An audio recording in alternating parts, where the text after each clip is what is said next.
7 o'clock in St. Louis, and you are listening to The Morning After, presented to you by Brown and Crouppen on 101 ESPN, and you can watch it at youtube.com/TMASTL. Tim McKernan, Doug Vaughn, Martin Kilcoyne, Jackson Burkett, Chairman Kurt is manning the Collier and Thompson phone lines. And ladies and gentlemen, it is Martin Kilcoyne's birthday. Oh, happy birthday, Martin. What a day.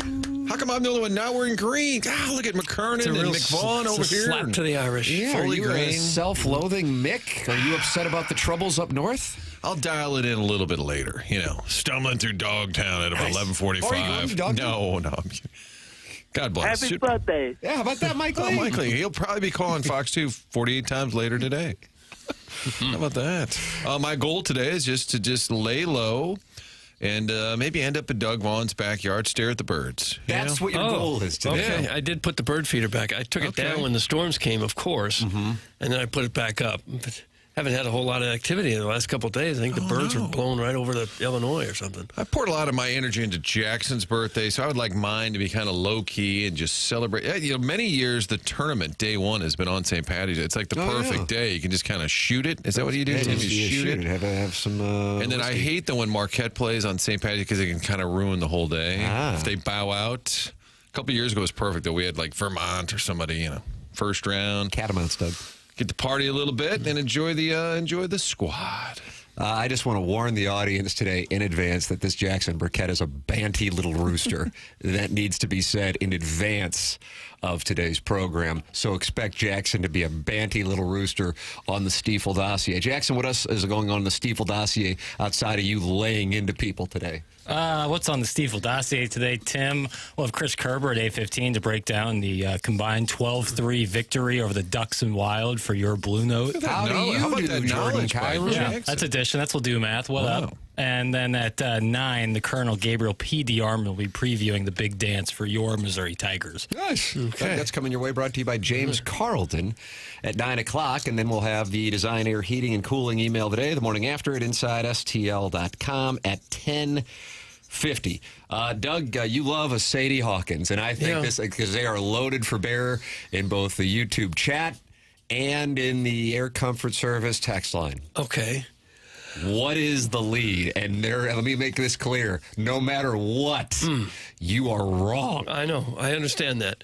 Normally, I would say the Blues because they're playing so darn well. Oh, wow. But because I am shocked. because the NCAA is a once-a-year thing, I guess it's the Mizzou and Illinois and SIUE seedings, and it's the brackets. It's the NCAA tournament, I think. Wow. The Blues Martin, can are wait you one more alarmed by day. this ruling? The Blues can wait another day or two. No, I think it's the right call. I think it's a veteran move. You tip your cap to the Blues and say, we'll have a full breakdown. Curbs will be here. We may let him go a little extra time. But for the lead, you got a lot to break down because Mizzou's in, Illinois is in, Edwardsville. You got a lot to kind of chew on. Billikens at Arkansas State tomorrow? Billikens at Arkansas State tomorrow, yeah. We'll get to that. That's maybe a tag at the end of the real lead. Like a little kicker with the squirrel on the jet skis. Jackson, are you surprised that Doug has gone with the NCAA tournament to lead? Nah, he's a seasoned pro. I mean, classically trained in journalism. Classically. Is there such a thing as being classically trained in journalism? Well, you probably had a professor with a bow tie. That makes it a true journalism experience in college. Yeah, you used to hit the pavement, keep your ear to the streets, and you always have done the work. So I defer to you. The work. Okay. Well, you talk about the tournament then. And they will not be happy, by the way. At 314-399-9646 in the Air Comfort Service text line, texting your hatred and directed towards Doug. In a stunning development, Missouri is a 6 seed in the West, and they will take on Drake on Thursday at 6:30. Illinois, a 6 seed in the Midwest. They get to go to Milwaukee. How do you do? They will take on the winner of Texas and Xavier. And Missouri fans who may be traveling to Wichita, 6.5-hour drive, will get a chance to see SIUE, avoiding having to play that 16 versus 16. They just go straight into the tournament, and they will be taking on the top seed Houston Cougars. Ladies and gentlemen, an angry Jackson Burkett with his Missouri Drake take. No, I mean, I'm not angry necessarily. I'm just a little... Now you're backpedaling. No, I'm just confused why as soon as it happened on Twitter and with a lot of the experts and analysts, it was like, oh, here's the easy upset. Drake, oh, look at it, contrasting styles. Even Clark Kellogg said that. Everyone's like, oh, there it is. There's my Drake. Shout out to Brandon Kiley, who did a wonderful job on Twitter, highlighting that of all the 11 seeds, Drake is considerably the lowest on the net rating, according to KenPom. Like, it's a better draw. I don't care that they average under 60 possessions So a game. people are fretting about the matchup. They're overly freaked out, you're saying. Who are the people? It's people on, I mean, it's people. As you were saying it, you realized how But also, ridiculous I mean, it is. there's experts on, like, as soon as it got announced on the Well, selection here's show. the thing. You and I are doing the spread zone tomorrow. Me, Yes. you, and Rizzuto. Looking forward to it. Jackson gets to make his big debut on the gambling podcast that debuted in January with me, Riz, and Stalter all picking the Chiefs. So we're off to a hot start. Right out. Part of the deal is when you're doing these shows, you feel obligated to pick upsets. Yeah. And so that's just kind of the deal. Yeah, shout out to Jay Williams, whose entire Elite Eight was 1 and 2 seeds. Oh, is that right? Yeah, sometimes chalk is correct. Yeah, Seth Davis, stop. Just stop. No, what's the problem? Every year on the selection show, I really like Akron. I think they're going to the 16. And then he'll say, North Dakota State, watch out. I think they're making a run. He picks like 8 upsets. Yeah, you can't even get through the bracket without him going through the upsets. It's such a game. Because you have to justify watching those crap games in the middle of February. But when nothing's going on. does the takey thing of, oh, this team, I'm telling, like he knows more than anybody out there. Right. I would like a percentage, please, of the Seth Davis meter for all those up. Every year he throws out like 8 upsets. Because you have like a beer with the guy at an AAU tournament in Cleveland over the summer, And then with the coach, and then you one of love them him. will hit. Yeah. I told you. I really liked McNeese State to make a run. I actually think he picked McNeese State to make a run. If we could review, I'm going to go back and review the You're going tape. to track this on Seth Yes. Davis. You know who else was wrong? Joe Lenardi. What? Who had no. Missouri Hold on a playing second. Whale. And they're not. They're playing Wake. They could still wind up playing Whale just in the championship. Wow. That's what Think about it, I see Doug. him with people in love with the Missouri Yale. I cannot title. wait to drink Jackson's Mizzou tears when Drake beats Mizzou. That's Eric in the Central West End. Yeah, get in line. Jackson, will you be live streaming at 6:30 on Thursday night? Pretty optimal time. So, yes. I'm going to disagree. Blues and Canucks playoff hockey. And Pretty it's a optimal 6:30 start. Watch them both. Pretty optimal time. What? Get yourself to a What do you mean, sports what? bar. There's Watch them both. There's 82 Blues games. There's 82 Blues None regular more season. important than this one. Damn against right, the Doug Canucks. Could you? Oh my God! All right. Well, if that's your take, stick with it. You know, It is. It's going to be the That's most your important take. game of the you're year. gonna actually watch both. Look at me in the eyes. Yes, I will. I watch.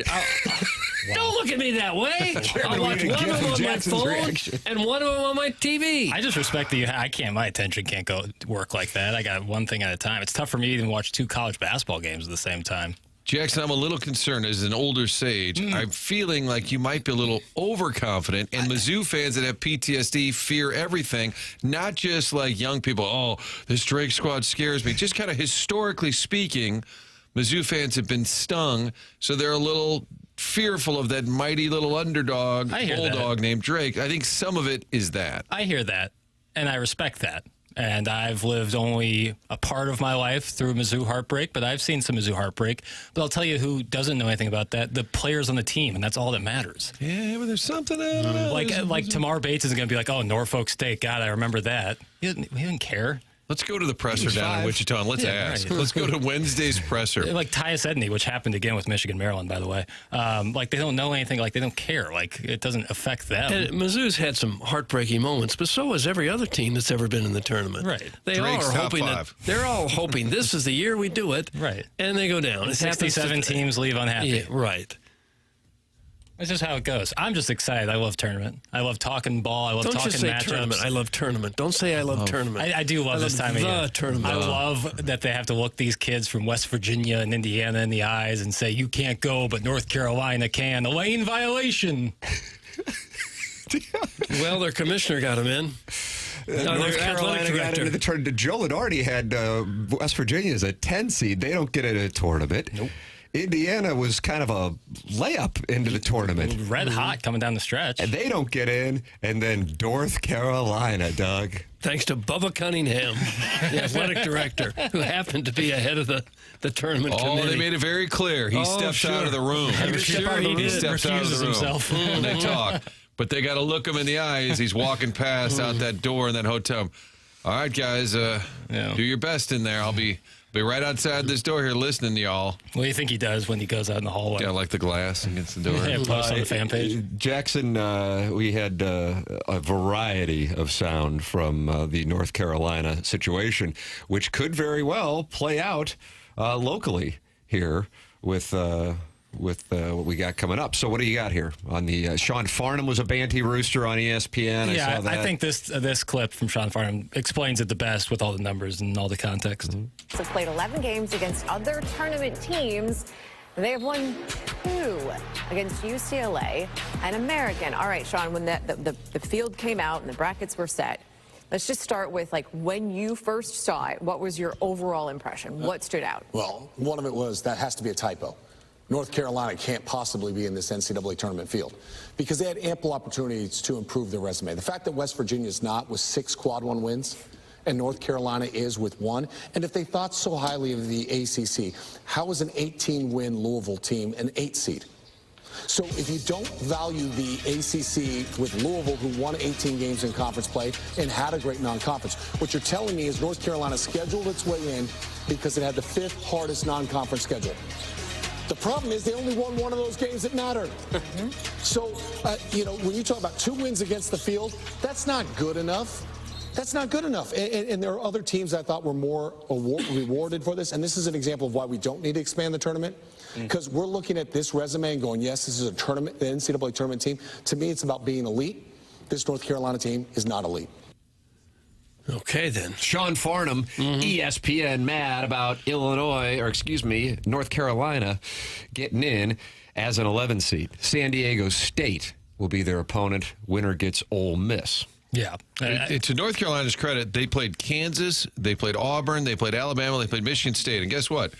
They lost all of them. They scheduled well. Yeah, they just did. didn't beat it. I think he made the best point, whereas, like, if you're going to give Louisville an 8 seed, which is really wild, that means the ACC is really weak. So why would North Carolina get... I think it's because West Virginia and Indiana laid an egg in the conference tournament.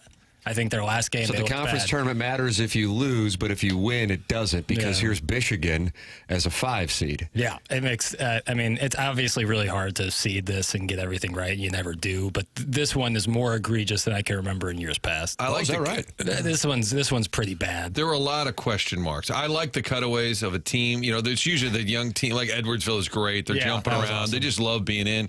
And they cut to Michigan, and they're like, oh. They cut to Louisville, and they're all of their hands up. Like, what? 8 seed. I think there's Get outta here. 23 on KenPom, I think.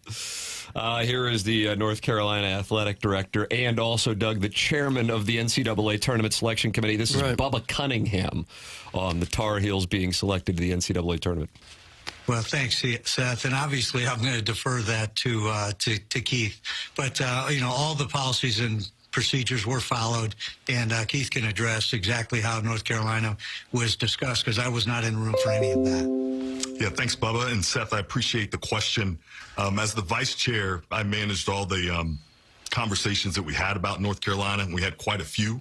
Our policies require the AD of any school to recuse themselves and actually leave the room for those discussions, and they're not allowed to participate in any vote as well. So we followed those, had lots of discussions about North Carolina.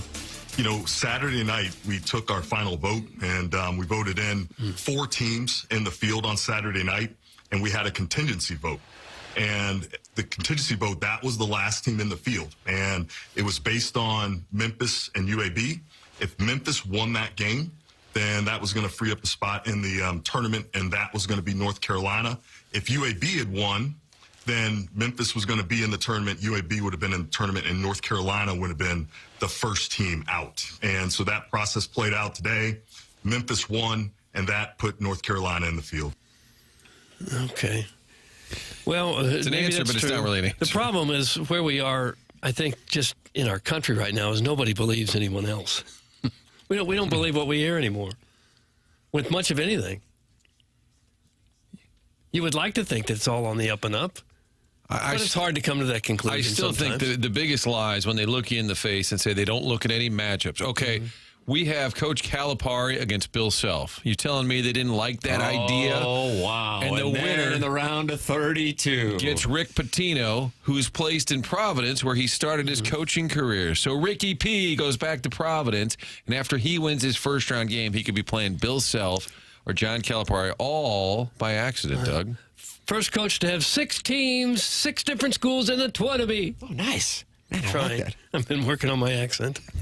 Spent the whole weekend just practicing for tournament talk. Watching birds. And then you got Pitino's kid, Tim. Marquette cannot beat St. John's. They keep putting them on Fox 2, and all my friends are saying, I'm watching Marquette play. Wow, they're not very good. I'm like, stop showing Marquette against St. John's. We get in the tournament. We get a 7. I'm fine. We're playing Pitino's kid, for God's sakes. New Mexico. John Scores was waiting for you to mention Marquette. He said we are 10 minutes in, and Martin hasn't mentioned Marquette in the tournament. Bill's Hole said, don't worry, he'll mention Marquette soon. Doug, that's in the Michelob Ultra YouTube chat. And they were waiting for it, and they got it, but they didn't get it till 7:16. 16 minutes in. Yeah. So the over ships. Shocking. I would mention my alma mater that happens to be in the tournament most years. John Scores. Martin wants a piece of Shocking. I hope SIUE can keep it close against Houston. 2:30 or 1:30 start, I believe, in Wichita. I see one right One-ish. One, yeah. I wondered if and Coach Brody was on with us last week, and he didn't seem opposed to the Dayton game, right? He said, because then you got a chance to win a tournament game. They said they loved it, and he said last night, we earned it, like the chance to kind of wait and play a first-round game instead of the play-in game. I wonder, though, if it would have been kind of fun to just get a tournament win. Like, I guess either way, you got to go play. That's a tough draw. Houston's loaded, always great. They went, was it 19-1 in the Big 12? Yeah, Jeez. they're sick. I hope they play well. That would be fun. Yeah. You don't want to see them get overwhelmed there. And it's possible for any team to get overwhelmed by somebody as good as Houston. And I think Brony and Gates know each other. They're both going to be in Wichita. I like the locations. If you're a Mizzou fan, that's not bad. If you're going to Wichita? I am not. No. And I don't think the station is either. Because we've got affiliates, Tim, out there now. You really want to lean on your affiliates when it's a local team, because then you go, hey, Bob in Wichita, how are you? Oh, great. Mark Mattel is not going to be able to play. But we talked to Caleb Green, and he says, okay. Get that insider's take, Doug, when you go to an out-of-town affiliate. I assume Fox 2 is covering the Marquette game with New Mexico. Well, that'll be the lead story. I think I'm going to go. Are you going? Yeah. Colonel is going to go. No, you're not. Yeah, I was texting with the Colonel early this morning, but I had my finger on the trigger for flights to Denver, flights to Boston, just to stay in Boston as opposed to Providence. No disrespect to the Italian community, but I'm more suited for the Boston community. And then Cleveland, Boston, Cleveland, and Denver. And didn't think Wichita was really all that live. And then sure enough, Doug, off to Wichita we go. Not necessarily all that short of a drive, even though it's in the neighboring state. About 8 hours from here. I think the official Google is 6 hours and 40 minutes. But Doug stops while to go to the bathroom. Oh, is that right?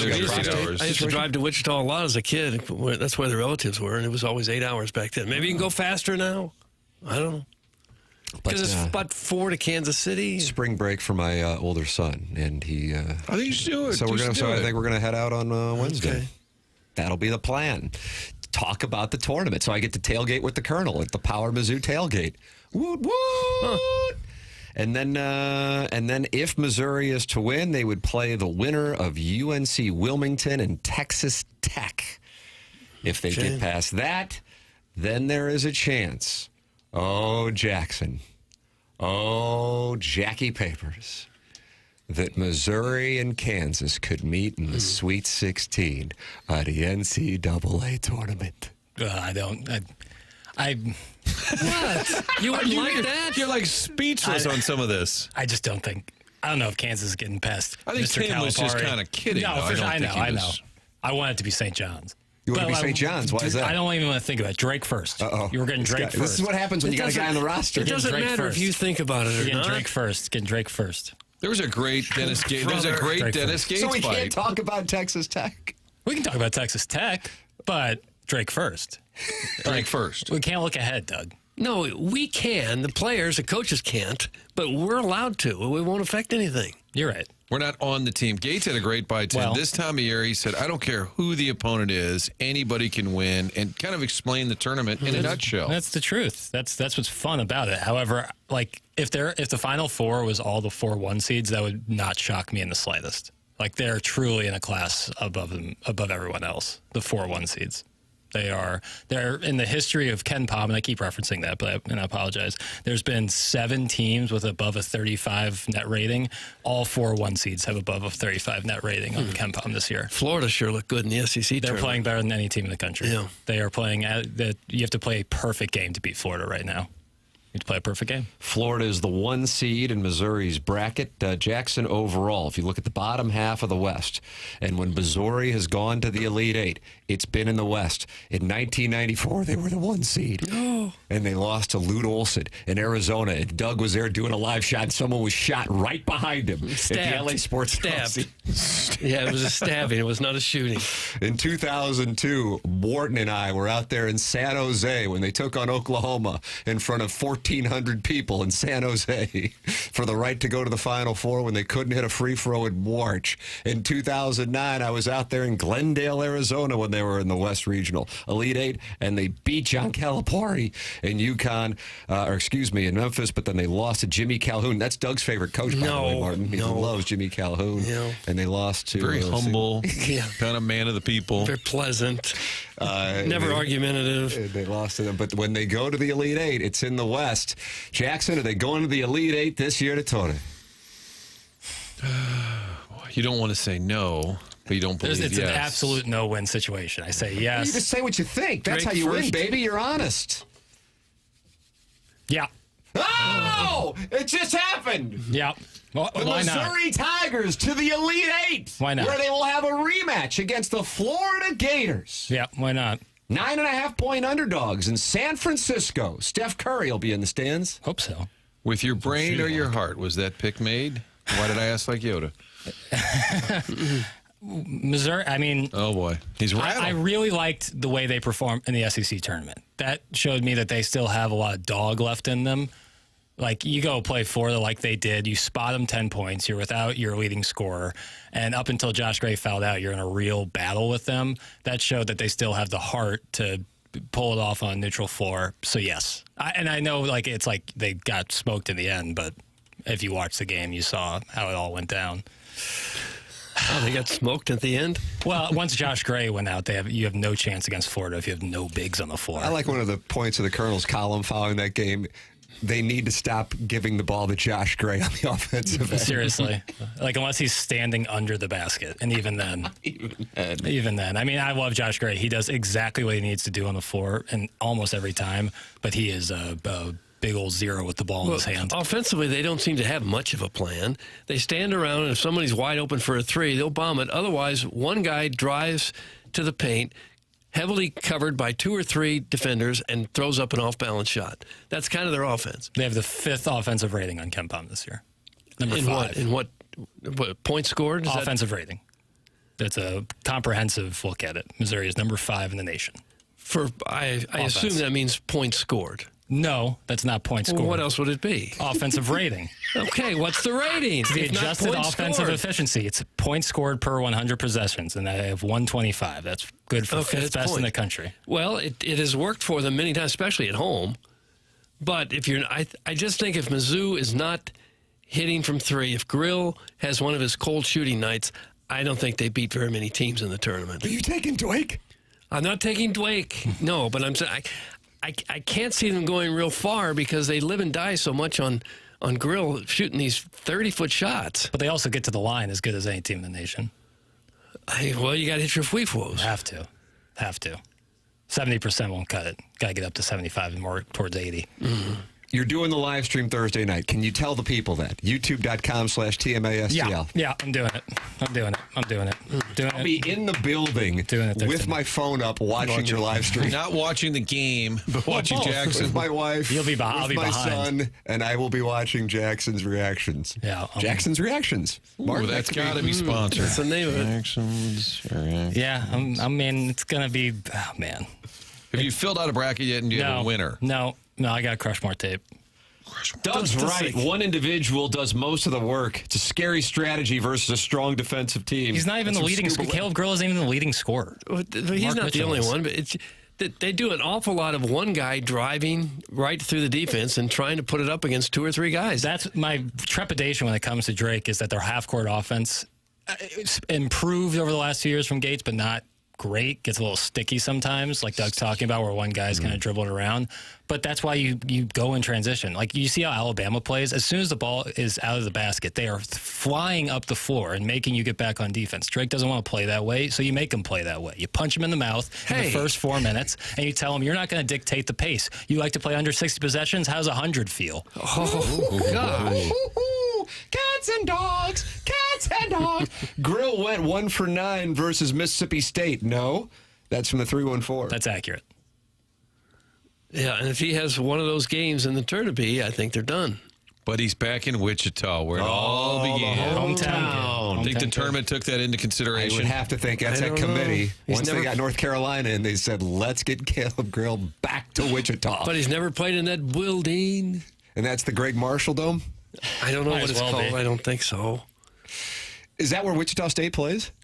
Yeah, No, right. they've got an arena. Do they have 2 assume so. major arenas in Wichita, Well, Kansas? you got rodeos. You got We barely have that here. got like an Amway convention They've in got like a February. 15,000 seat arena up Yeah. in there. It's pretty nice. Yeah, that's probably a little bit bigger than Mizzou Arena, right? 15K. So will that intimidate Mizzou? That's big not arena? the building where my dad played when he was a shocker. He was a shocker? Yes, he Did we was. do that? That's awesome. Oh, I didn't know That's that. awesome. Oh, yeah. This is after World War II. He was Scrap- like 28 years old. Scrappy guard. Did you and Brayden Looper ever talk about the Shockers? The co-founder of Fairmount Parks Players Club says it's not the same arena. Oh, wow. They've got an extra arena? Multiple arenas in Wichita. Jackson, would you like to apologize to the Wichitanians? Well, it is a town of, 500,000 or so, I'm guessing. Good for Wichita. I mean, if you can have a major NCAA tournament team and, well, not tournament team, but a D1 team and another stadium, but like, what does that stadium hold Looks like when the tournament isn't around? Well, it looks like Wichita State has an on-campus arena, 10,000-seat Charles Koch Arena. Oh, that's 10,000 seat. Back in the Chuck Koch paid for it. That's why. built That makes back in sense. built in 1953. Did the Koch brothers go to Wichita State? That's crowdsourcing. I don't know. That is. There's no way to know that. I yelled at the TV last night. Jim Montgomery postgame. He said, "Do we have the best record since the break? Does anybody have a better record than us since the break?" And I felt like crowdsourcing. Yeah, the Koch brothers are from Wichita. Okay. And you could that's why feel they have 2 you could arenas. feel the scribes kind of thinking, "I think so," but nobody really had the. Do you know what the answer is? I would say maybe, but Ottawa might be better. I'm not sure. It's actually L'Habitat. Is it? Surprisingly. But it's funny, Canadiens and Avalanche. The Blues are third. Blues are what, 7-2-2 since the break, 7-2-1 over their last. Anyway, when Monty yelled it out, I thought, hey, we don't crowdsource. So there's 2 different basketball arenas. Doug, your dad might have played in this one. No, because he was there like in the late 40s. Oh, I just missed it. Yeah. Tim, I was conceived in Wichita. Careful out there unless you want some more. That's from recovering alcoholic from Belleville, Ulster Grove. Do you know he was conceived there? No, I could have been as well. They were El Dorado. I was born What if in you El guys are Dorado. related? Oh, it could be. Could very well be. Is it That might kind of be awkward then when he offers up his wife, Oh, Do you want to know where you were conceived? White Lotus. not really. Yeah. Never really asked Sam the Rockwell's the questions. real lead today. Didn't ask the question. I like watching Martin as these things are said as he tries to. I'm trying which one I should grab onto. There's a lot of crap just flying around. I like Sam Rockwell. Oh, yeah. But I don't really think I don't think I want to In the know. moment last night. I don't think I want to know. Yeah. No, you do not. That show could be a little naughty. I still hate the Wichita Wings. That's from Just Don't Press Push. Doug, you remember they were a big rival for the Steamers. Yeah, You something. had the Steamers and the Kansas City Comets and the Wichita Wings, and it's just like Okay. when they would hit the AstroTurf at the arena, all bets were off. I missed all that. I was out of town when that was going on here. You guys didn't cover the MISL in Miami? We didn't really touch on it too much. What about that tattoo when he'd rip off his shirt? I missed that too. 14 SEC teams affected the seeds drastically. They talked about avoiding the conference matchups and moving seeds, which affected some team seeds. Bonkers. It had to affect Louisville's seed. That's from Scuba Linneman. I think it's a good take. I think it's a real good take. Yeah. Yeah. In other words, that the number next to the teams may not be indicative of where they would be seated in a normal tournament because 14 SEC schools were in there. Yeah, absolutely. I think that's a very good take. Yeah, the SEC really upended a lot of this stuff. But, hey, it's deserving. I mean, it'd be tough to look at any of the 14 teams. I can't wait to see how many SEC teams are around this time next Monday. Yeah. Because as we went through with the Big East when they got 11 teams in 2011, they had a terrible tournament. Yes, the winner, UConn, came from the Big East, but overall, if I'm not mistaken, only one team, UConn, made it to the Elite Eight. And I think either one or two made it to the Sweet 16. And I don't think that's like, see, the Big East wasn't that good so much as you wonder, what Dennis Gates said after they lost to Kentucky last Saturday, if these schools beat the hell out of each other and they're just not in a good spot by the time they get to the NCAA tournament. I don't know. Yeah. I think it's a good chance by next Monday there's 5, 6 SEC teams still in there? 5 or 6? Yeah, probably. You got to think so top much 4 talent. are all getting through. Yeah, Tennessee, Florida, Bama, and Auburn. And then Kentucky's a little banged up, but probably Texas A&M, probably. Yeah. I'm not super high on Michigan. And that's who A&M would play in the second round. If they're to get through UC San Diego. You see, you just never know in this tournament, Doug. Anything can happen. This UC San Diego said a team mouthful could there. really make a run. You know, who would have thought? You know, and There's so much talent. Every team you see has got somebody that could probably play for almost any other team in the tournament. 40 minutes, baby. There's so much variance. You see, like all these players who go dominate when they transfer, who come from schools like UC San Diego or Liberty or Montana. Like they have really good performances, and then they get transferred to a major school, and you're like, where'd this guy come from? It's because they have talent everywhere. Friend of the show, Coach Baroni, said, when asked, you got to play Houston, one of the number 1 seeds. He said, we look at Fairleigh Dickinson a couple of years ago. He said that season we beat Fairleigh Dickinson, and then they went and knocked off Purdue. Yeah. So he's telling his kids, hey, why not? Yeah. That's Why the not? attitude you got to have.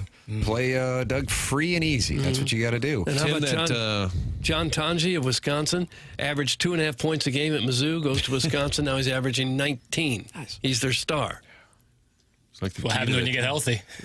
Tim, that InTrust Bank Arena where you and the family will be sitting on Thursday night, did you know it was voted best locker rooms, best arena? This is back in 2010, as voted on by the Central Hockey League's annual poll. Oh, how about that? about Doug? that? That's a great Gallup poll. It really is. Central nice. Hockey League has voted best locker rooms in Trust Arena. I don't know if that'll be a factor, Doug, in the game or not, but they've got good locker rooms. I doubt that it is. So it's a new arena But you built just- in 2010. You never know what's going to make the difference.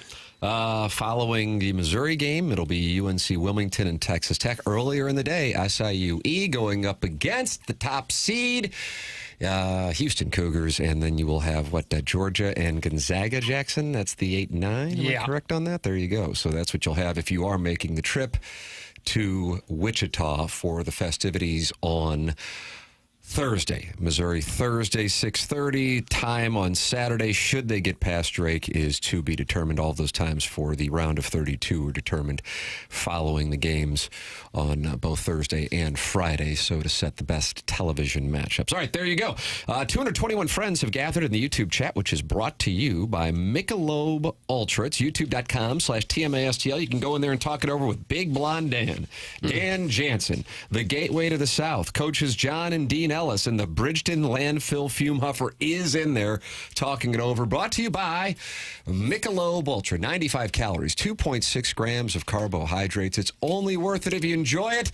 Michelob Ultra, sponsor of the YouTube chat and a great sponsor of TMA. Tim McKernan, Doug Vaughn, Martin Kilcoyne, Jackson Burkett with you on the program. If you want to call in, Chairman Kurt Manning, the Collier and Thompson phone lines at 314-974-0101. There is only a couple of teams hotter than the St. Louis Blues right now. They continue the heater, even though they had to fly out of Minnesota yesterday morning. And they beat the hell out of the Ducks last night. And Doug, they have just as many points as the Canucks right now. We'll talk it over coming up. That's next here on TMA 101 ESPN.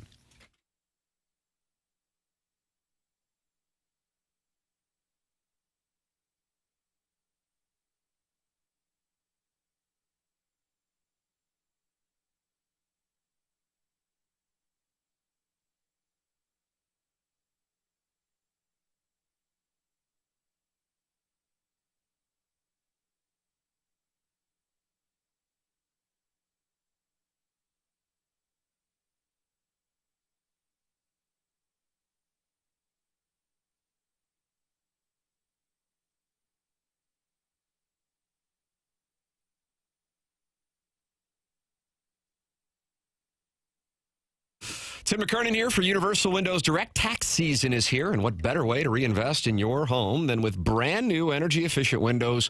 During Universal Windows Direct's tax time sale, you can save big while making your home more comfortable and energy efficient. Right now, buy 2 windows, get 2 free, and there's no limit. Need 4, you only pay for 2. Need 20, you only pay for 10.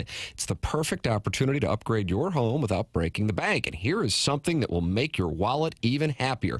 Pay no interest until 2030. That's right, no interest for the next 6 years, making it easier than ever to afford the quality windows your home needs. But wait, there's more. This month only, Universal Windows Direct is giving you an extra $500 off your home improvement project. It's all from Universal Windows Direct. Why wait? Take advantage of this limited time tax time sale before it's gone. Buy 2, get 2 free. No interest until 2030 and an extra $500 off only in March. Call 314-334-2522 or visit universalwindowsdirect.com to schedule your free in-home estimate today.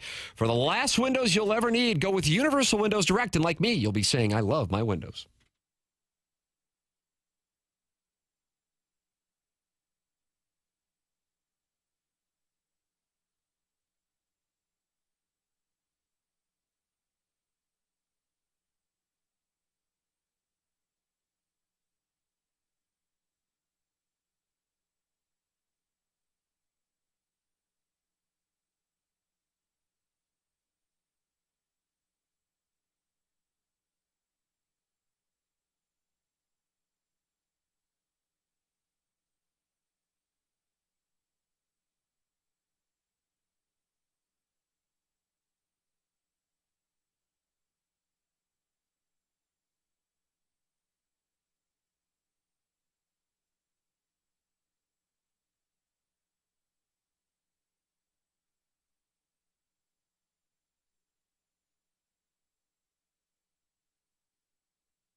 Sonny Gray. Spring training ERA. Martin, what is it? It's just shy of 14. I think it's 13.98. Gave up 8 runs on Sunday, but it was a rather peculiar outing because a lot of the runs scored when he wasn't out there, but they were his runners. But then he came back out there. So, Doug, he would. That was an abrupt fade out. Gosh, I just didn't like the fade application kind of failed on me. The application. It wasn't operator, Tim. You noticed that? Ron Washington. Wasn't me. So Sonny Gray would give up a bunch of hits, and then they would pull him because he would be at his pitch limit for the inning. But then, Doug, he would reappear in the next inning. Right. And then it would happen again. They'd pull him, and then he'd reappear in the next inning. He's working on things. Do you have a problem? Is that allowed? Those runs in spring training. Doesn't Okay, matter. you can just. Is it like just whatever? You can work on stuff. You can leave for like, hey, I got to go move my car. I'm in a metered spot. I'll be right back. Those runs shouldn't be charged to Timmy. It's not fair. On St. Patrick's Day, you're going to go after my father. You're out of line. Little bit. Oh, he's already in the gutter lane. That's fine. He's at the Windsor Inn on Hampton. Sonny Gray, 3 innings, 8 earned, 5 walks to go with those 6 hits. So the ERA is 13.97. Yeah, so it's under 14. And if you can get out of spring with an ERA under 14, you feel good. Please don't ask to be overpaid in a city. No. All on that, on the same day they announced he'd be the opening day starter. So That's there right. you go. Celebratory. Good timing. At least Luke and Baker had another home run. That's right, Doug, our pleasant, delightful gentleman. Right. He's got 4 home runs and 32 at bats. I figured if he could play at that pace, and that'd be hard to do, but if he could and got a normal, say he got 400 at bats like an everyday player might, that'd be 50 home runs in a season. And yet there's no place for the guy. Well, folks are going to go Banty if Michael McGreevy doesn't make this whole roster here. I think it's coming down to that where they'll say, well, he's been so good, we really need him in Memphis. He's just been so good. Where would you play him, Doug, when you got a guy who's effective and he's good and he's a first-round pick and he's young? Don't really have a spot for him. Michael Hellman got optioned out on Sunday, friend of the show. Yeah, tough break. You can give your Michael Hellman thoughts, 314-974-0101. Of course, text in 314-399-9646. The Blues, Doug, in a true spot. Talked about it with Joey Vitale on Friday when he was with us. They got to win both games. I mean, that's just the spot that they're in. After losing in Pittsburgh, one of the doormats in the league this year, they were in a spot where somehow they got to win both games. And if you would have been told, okay, you're not going to be able to fly back from Minnesota on Saturday night, they're going to push the start of the game back 2 hours for the Blues and the Ducks last night, that they would not only get a Cairo hat trick on Saturday in Minnesota, then come back and skull pound a team that is kind of lurking. They're not in the same mix with the Blues and Canucks and Flames and Utah, but they're on the periphery of the playoff race. And they just beat the hell out of the Ducks last night. The thing that stands out to me the most, sure, you had 7 different guys score. You had power play goals. You had shorthanded goal. You had Binnington in net. You had Cairo the night before with the hat trick. All of these things, I'll tell you what stood out to me most. What? Martin, did you listen to Curbside? Kerber's going to be with us at 8:15. I didn't get through the whole thing. Joey Vitale said, and I don't think he goes this direction. I think he shoots straight. And I think that comes with playing in the league and maybe not playing for the Blues. He goes, I don't care who they would play in the first round right now. Stars, Jets, doesn't matter. They'd beat them in 5 or 6 games. How about that? He goes, they are playing that well. This team does not have a weakness right now. And all of this is happening, yes, after the Four Nations, but mainly without Colton Parayko. I mean, that's the thing that stands out to me. And they, even in the loss on Thursday night, while they weren't able to score and beat a bad team, they were pleased with the way they were playing. And then it carries over this weekend. It's really something else what's going on with this team right now. They're just playing the best hockey we've seen them play clearly all year long.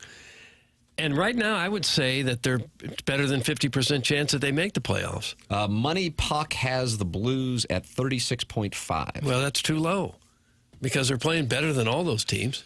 Well, there's the math is the issue, and that is, even though they are in the spot that they are in, tied with Vancouver point-wise, Vancouver's 8th in the standings because they have a game in hand, and Calgary has 3 in hand on the Blues. They have a stretch now, 4 games in 6 nights, and it starts in Toronto tonight.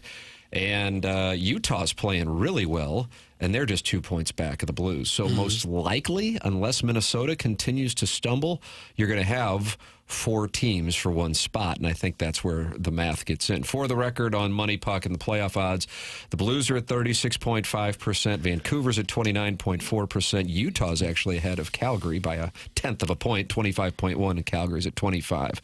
There is your Money Puck playoff odds as of right now. I just think the Blues are better than those other teams. Whether they do have to deal with that math that 4 teams want one spot, but I think the Blues are the best of those 4 teams.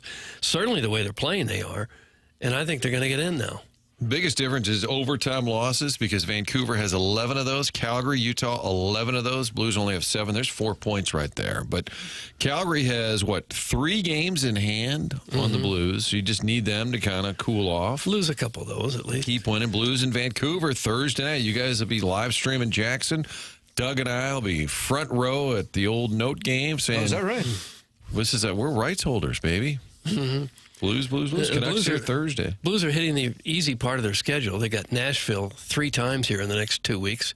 They're having a rough year, going nowhere. They get Chicago, going nowhere. Got to win that Vancouver game on Thursday, I would think. But they're really hitting a favorable part of their schedule where they have a chance to pick up points almost every night. Jim Montgomery, great post-game press conference last night. This is what he had to say on the team, almost like wanting adversity because, you don't get in. You're flying out of Minnesota the morning you have a game. I mean, and the game was supposed to be at 5 p.m., but the NHL allowed him to push it back 2 hours. Here's what Jim Montgomery said.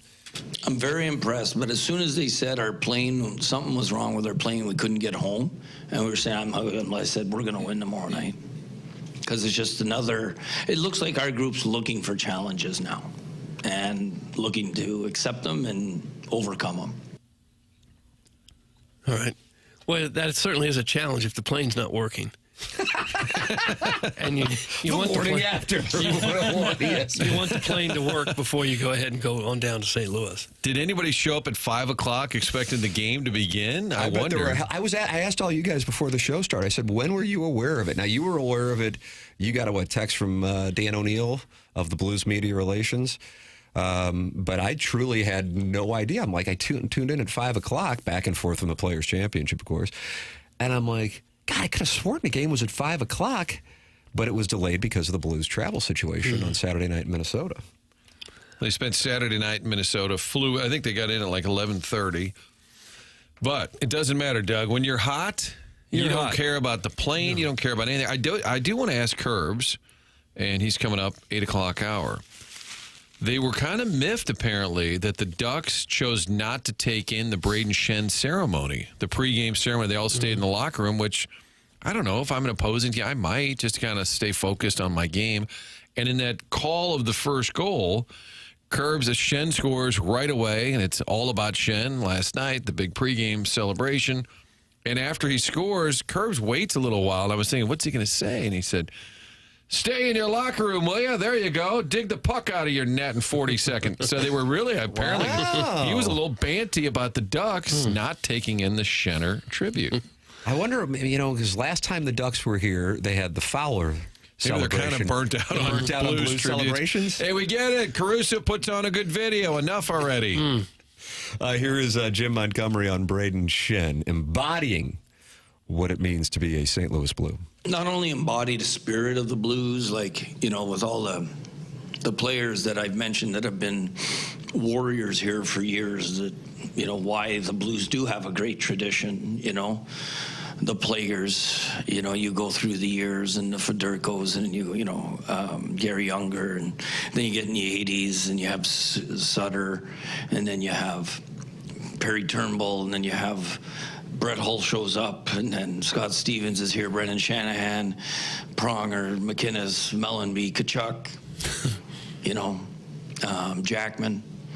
There's so many guys that have left an imprint, and I think when you look at Brayden Schenn, though he plays the game, he has the skill, the will, he fights, he checks, so I tip my hat off to him because he's made my job a lot easier coming in here, the way he grabs a hold of that dressing room, too.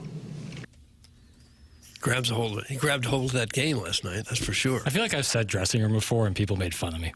So they all say it. Blues, hockey, that's a thing. I think I did say it about You hockey prefer one. locker room. Yeah, I thought it was the locker room. Baseball, clubhouse. Right. Well, now a lot of them do have 2 different rooms now. They got one where they get dressed, street clothes, and one where they take the uniform on and off. Got it. All the pads and stuff. Yes, pads and such. Have you been down there as a media type? I've gone through the media entrance, but I've never taken the right turn down do the some stairs, only post-game? through the concourse. Why don't we bring you down, take you through the room? Yeah, meet the boys. Yeah. You think they'd take a shine to me? No. Well, Doug, immediately you said no. I know. Why not? a shine, meaning they would like you? Yeah. Well, Title I guess Clubhouse they seemed were. to Sure, accept me. they're pleasant fellows, sure. Yeah, I'm sure they would. And you're going to be watching the Blues and Canucks on Thursday night. That's a 6:30 puck drop. Not a chance in hell. Oh, come on now. Sweet Watch them mother, both. sweet mother of mercy. You prefer I lie? Like I would. Case management listening right now. they know. They know.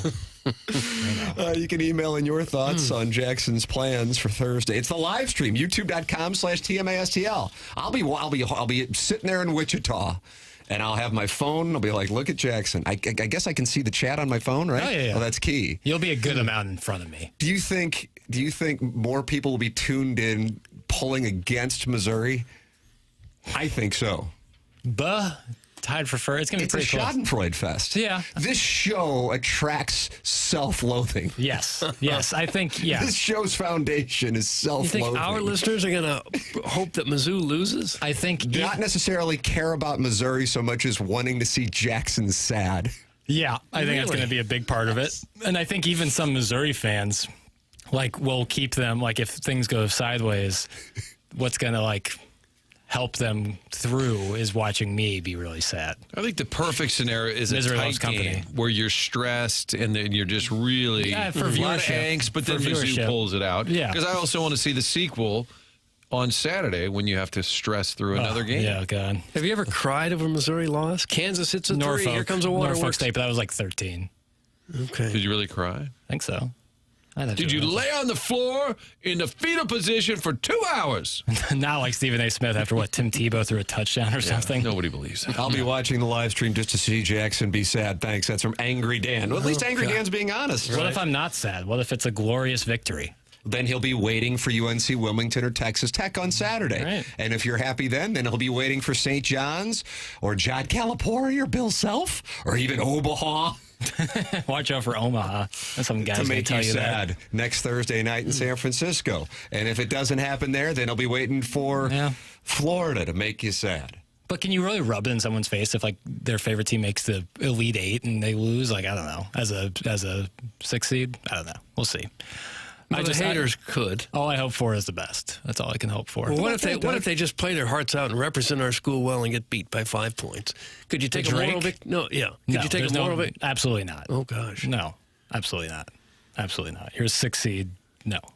And the 6 seed, everybody's happy, right? Didn't we say that's about where they were? That's what the Colonel said. If you're a Missouri fan and you got the thing, they're all against us as if they really care. You get to go to Wichita, 4.5 hours from campus, and you got a 6 seed. He's like, that stuff needs to be put to bed. Yeah, it's good draw. But this isn't unique to Missouri. Sure. I think Missouri's PTSD might be higher than the average college fan base, but every college fan base has their thing. I would understand, however, if you're an Indiana fan this morning or a West Virginia fan going, what in the hell just happened? Did you think Indiana and West Virginia fans tuned in yesterday even sweating it? West Virginia fans, no.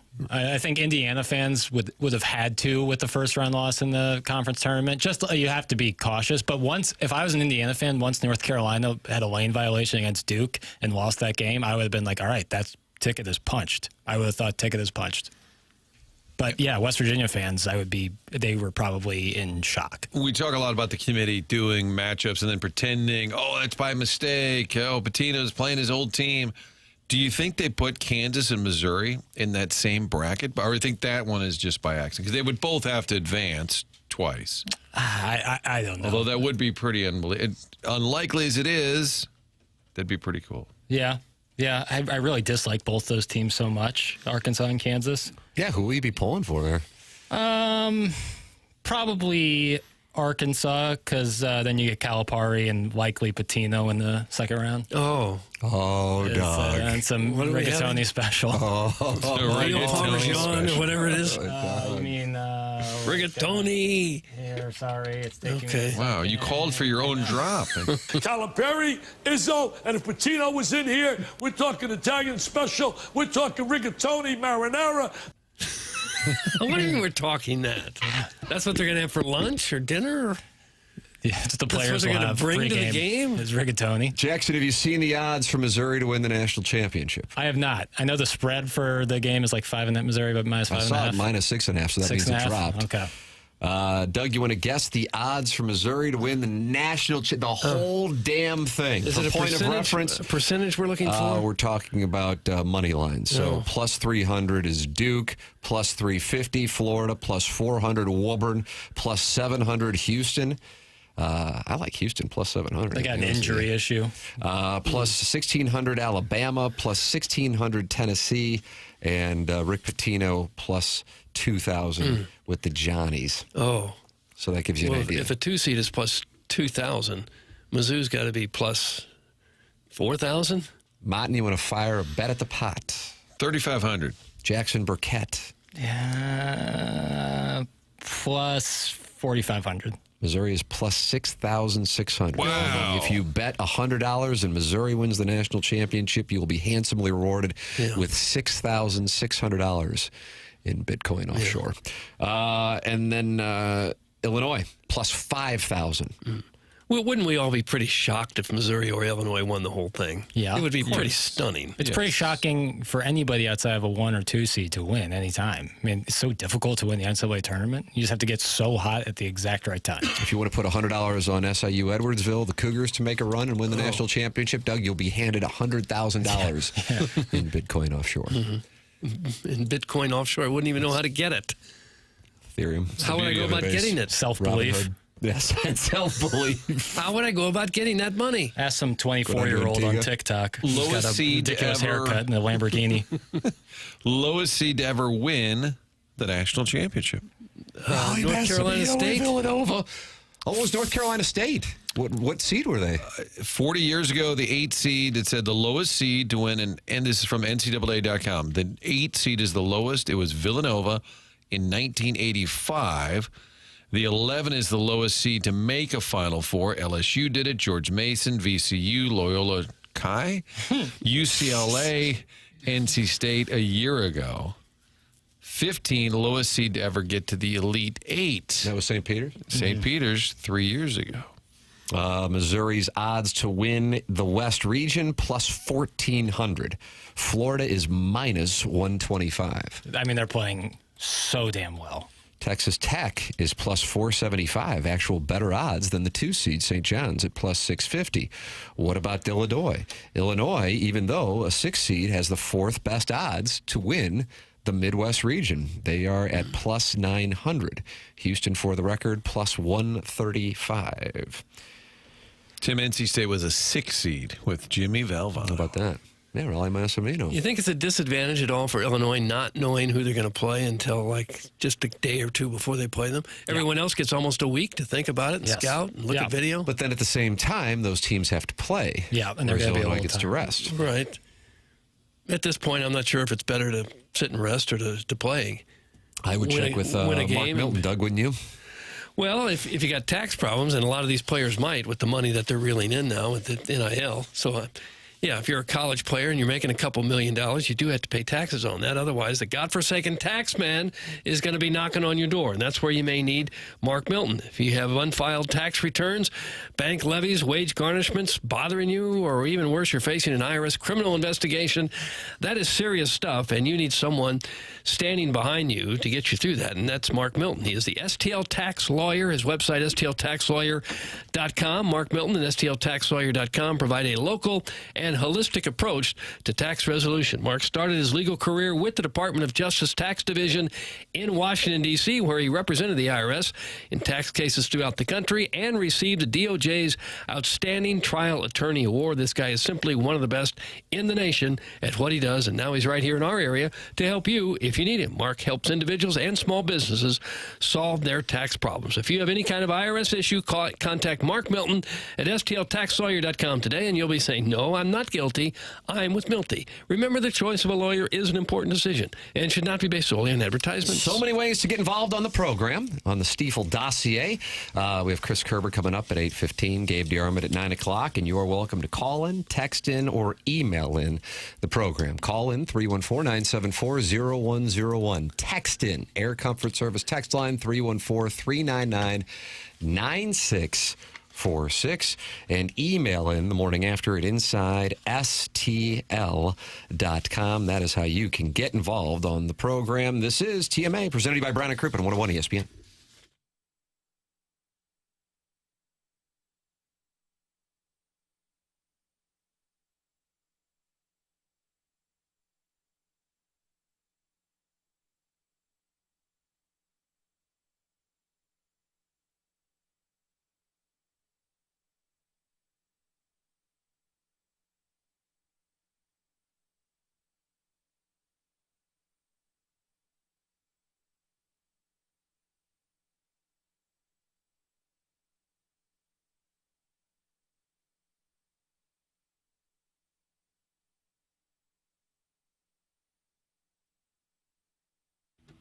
Moritz Royce Jewelers. If you are thinking about getting engaged as the spring and summer approaches, you need to get going right now. Go to ninjabling.com and check out what Dan and his family have to offer you at Moritz Royce, located in Richmond Heights, close to Clayton and right across from the Galleria on the 15th floor of the tower, right across from the Galleria. That's right, it's Moritz Royce, and you are going to get personal service there that is second to none. Private offices right there on the premises. Also, so much jewelry that they carry in stock, specifically engagement rings for guys who want to get something put together pretty quickly. It's all at Moritz Royce. Online at ninjabling.com.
This is Action Jackson with a Sports Center update, driven by Johnny Londoff Chevrolet and Johnny Londoff Autoplex. Blues with a good weekend, defeating the Wild and the Ducks over the weekend. Off today, back in action tomorrow to take on the Nashville Predators.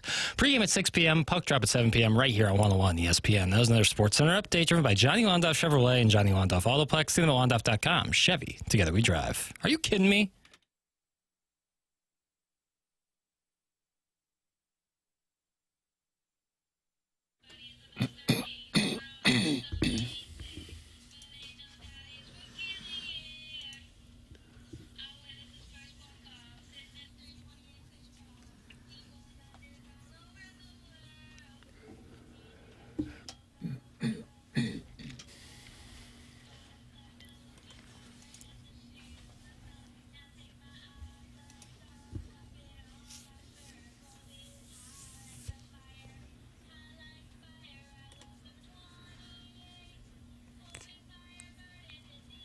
Doug, you wrote these lyrics, and how'd you find this lady to perform? It was actually me performing, Tim. Wow. When I was transitioning. Yeah, falsetto. You sound beautiful. Ladies and gentlemen, welcome back. It's the Fisher Window and Door Store 8 o'clock hour here on TMA. Coming up on our Stiefel dossier, Chris Kerber will be with us in 10 minutes talking about this Blues Sunday charge. 14 games remaining, Martin, and many of the Blues opponents shut it down already. Here comes the note. Joey Vitale saying this morning on Curbside Podcast, if the Blues were to play the Stars or Jets right now in the playoffs, they'd win in 5 or 6 games. How about that? 3 of the games are against the Nashville Predators, so the Blues and Predators could very well determine who gets that final spot in the Western Conference. So that's coming your way here in about 10 minutes. Chris Kerber on the Stiefel dossier. Gabe DeArmond talking NCAA tournament at 9 o'clock. That's presented to you by James Carlton. The show is presented to you by Brown and Crouppen, online at brownandcrouppen.com. Founded in St. Louis in 1979 and still doing business right here in the St. Louis area. That's Terry Crouppen, his son Andy Crouppen, and Ed Herman. Regulars on the program every Tuesday. If you are in a spot where you need personal injury help, wouldn't you want somebody who's local, who knows the local environment? That's where Brown and Crouppen comes into play. 314-222-2222. That's 314-222-2222. Or go online at brownandcrouppen.com. Our title sponsor here on TMA, it's Brown and Crouppen. Remember, the choice of an attorney is an important decision and should not be based solely on advertisements. Tim, we have time for a little housekeeping. Are you Doug, okay? are you up for housekeeping? I got a minute here. A friend of the show, Calvin May, texted me over the weekend. He said, hey, I do a little bit of work on Saturdays over here at Sunset Hills Country Club in Edwardsville. Guys in the pro shop, golfers here, like to listen to the show in the morning. Can you ask Tim if we could throw out a hi to all the guys over here at Sunset Hills Country Club in Edwardsville? He said they listen every day. I'm surprised. I thought this was more of a female demographic, but it's great to have guys listening as well. Could have been Just the lady golfers. Just kind of balance it out. So shout out to the pro shop. I'd be happy to come over there and partner with somebody for your member guest. There it is. Offer made. Complimentary memberships would be nice, too, for everyone here. I would expect. It's a nice spot over there. I think I covered an event and Izzy was playing. Would be kind of near his it's a nice country club. Backyard. So shout out to our friends at Sunset Hills. Asked me to be his guest for member guest. A little surprised by that. Wow. Yeah. Also, Rich Gould quoted in the New York Times, I believe, about the storms. He was tweeting out, thank you to the New York Times for covering the storms here in Bridgeton. And he said his neighbor's piece of the garage was flying through the air like Dorothy or something. He was shouting out the New York Times. Rich Gould quoted, after surviving the storms, I was driving to Springfield Mo, and we got an alert from the hotel saying, get in the basement. And we're a half hour from my buddy Chris is driving. We're a half hour from Springfield, and the hotel says, get in the basement. Well, that's not good.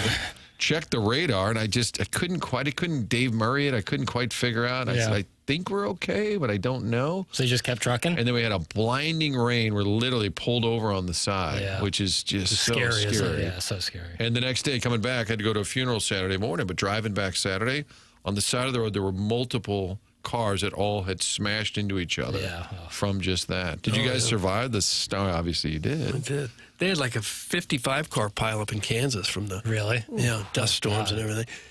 For me, it didn't hit my area very hard. I drove a little bit through Arnold yesterday, and I saw a little bit of damage. But there are some areas like Villa Ridge and Alton up there got hit really hard. Thoughts with all of those who are dealing with storm damage from Friday night? I thought the coverage in the St. Louis area was outstanding on all the local affiliates. I know that is really a key moment for local television, and from my standpoint anyway, I mean, that's what we were watching when that stuff was going on Friday night. Yeah, they do a great job. All right, Chris Kerber's going to join us coming up on the other side of the break. This is TMA, presented to you by Brown and Crouppen, 101 ESPN and the TMA STL YouTube channel.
Hey, it's time to make sure that you're maintaining that air conditioning unit like you do your car, like you do any other important piece of equipment that you've got in the house. If you change the oil on your car, you know it runs better. If you rotate the tires, you know they last longer. Well, when it comes to your air conditioning unit, you call Classic Air Care, and they will make sure that it is running just like that car. They come in, they clean it up. They run all the tests. They make sure all the parts are going. They make sure if you got a humidifier that it's working properly. They make sure that your unit is ready for the summer heat that's about to come our way here in St. Louis. And no, it's not too early to start thinking about it. I know we're in the spring, but this is when you get one of the maintenance plans over at Classic Air Care. They come in, they take care of it. You get priority scheduling, and they make sure that the unit is running. Now, what happens if something else does break down in the meantime? You call them, they come out, they fix it, and you end up getting it fixed for cheaper prices because you're part of their maintenance program. It's classic air care. They've been making people comfortable since 1926, and they are there to take care of you and your home and make sure that your home's comfortable. They take care of my home. They'll take care of yours. Get online at classicaircare.com. Check out their 4.8 Google rating so you're comfortable with the quality of service you're going to get, and they'll make sure that your house is comfortable. Classic Air Care, making people comfortable since 1926.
Welcome back. It is the Morning After 101 ESPN. The show is presented to you by Brown & Crouppen, Tim McKernan, Doug Vaughn, Martin Kilcoyne on the birthday gala show, Doug, and St. Patrick's Day. Yeah. It's been a big birthday month for us around here. Jackson. Jamie Rivers yesterday's 50th birthday during the broadcast. Celebrating on the broadcast last evening. Plowhawk, Marshy, Stalter. Telling you, Doug. Kerry Davis. Really? I think the entire Fastland is born in March. No fool. Chris Kerber joins us right now to talk birthdays. Do you have a birthday in March, Kerbs? No, I got a birthday in May. Yeah, me too. So does Doug. Wow. Yeah. That's just nice. It's just really comfortable. That's weird. People are born in the same month. What the heck? Yeah, what are the odds of that ever happening? You ever have a playoff game on your birthday, Curb? I bet he has. Playoff Shoot, you know what? It would have been 2019.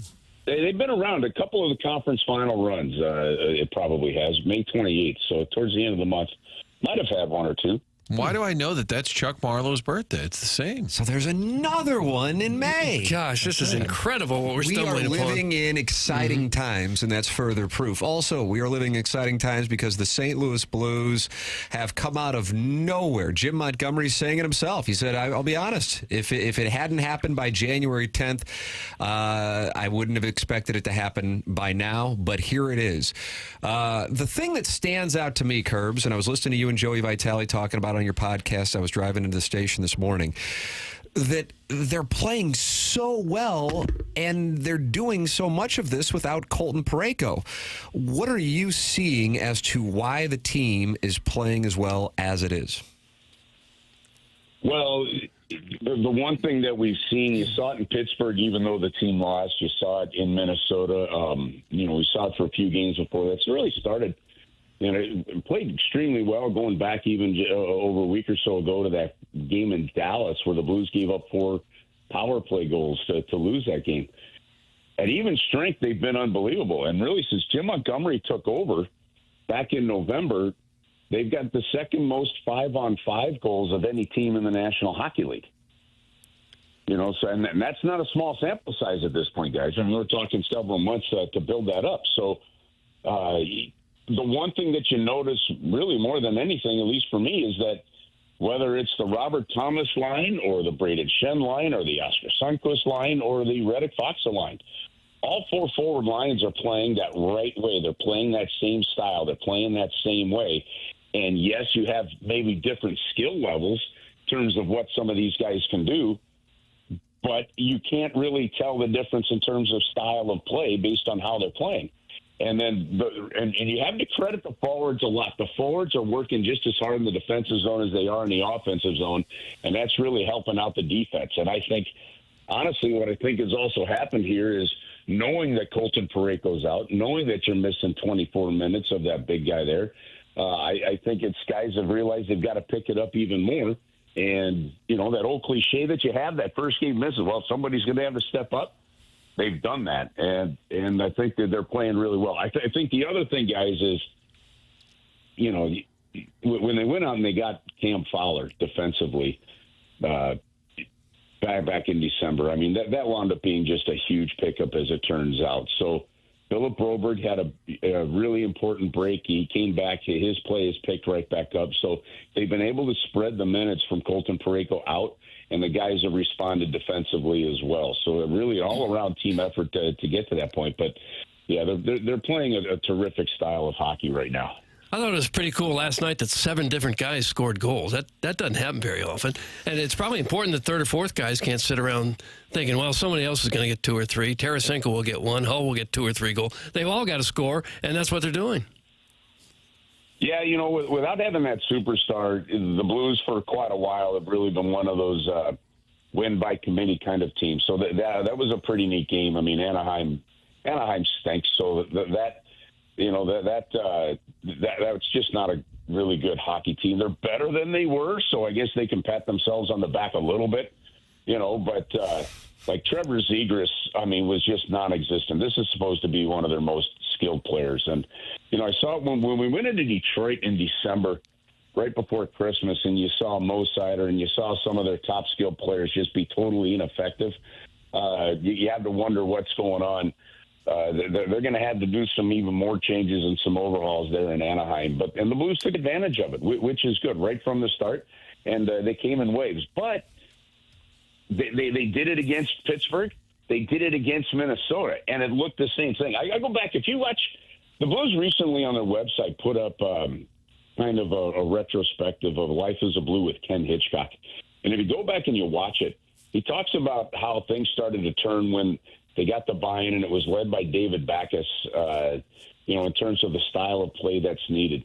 They're looking right now very much like that style of play that Ken Hitchcock got them to when they started to turn it around when Ken got here, and it's pretty impressive to see. Curbs, it seemed like it might have ticked you off a little bit. The Ducks did not come out for the Schenner ceremony. What do you think that was about? Nothing.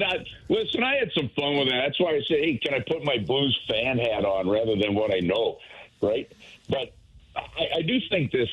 You know, teams have the choice, and I've seen the Blues do it in the past too. You have the choice when teams are having a pregame ceremony, especially if they go a little bit longer, to stay in the locker room. You know, and the coaches think this is important because it's going to make you focus, right? It's going to make you focus. I don't think it makes a damn bit of difference. All right, and it really doesn't. So I just think that when it comes to certain things around the National Hockey League, now jersey retirements could be very different because those are a little longer. I understand it. I understand it more if you are a team that really has something on the line. I mean, Anaheim likes to think they have something on the line, but they don't anymore. I mean, their season is done. They're not going to make the playoffs. They're not going to go 16-0. I mean, the Blues have had to go 10-3-3 to erase 8 points just to get into a tie, right? So Anaheim has a choice. They decided we're going to stay in the locker room until that ceremony's over. And I think that one of the cool things about the NHL is the respect you see from other teams. Now, look, they were out on the bench, obviously, for the Cam Fowler one, right, or a little bit earlier this year. But it just looks weird when you have that ceremony and the other team's bench is empty. And I think the 1,000-game one is an important one across the league, whether you're a Blue, a Duck, a Red Wing, or a Blackhawk. And they didn't come out. So I had some fun. I kind of chatted it, blasted it, said I hope we actually kick them in the teeth, and then we did, so I loved it. And Schenn got in a fight there, sticking up for Kyrou, who took the blindside hit. Schenn left the ice. Did he get hurt there for a while? They didn't say a whole lot about it on the broadcast when I was listening.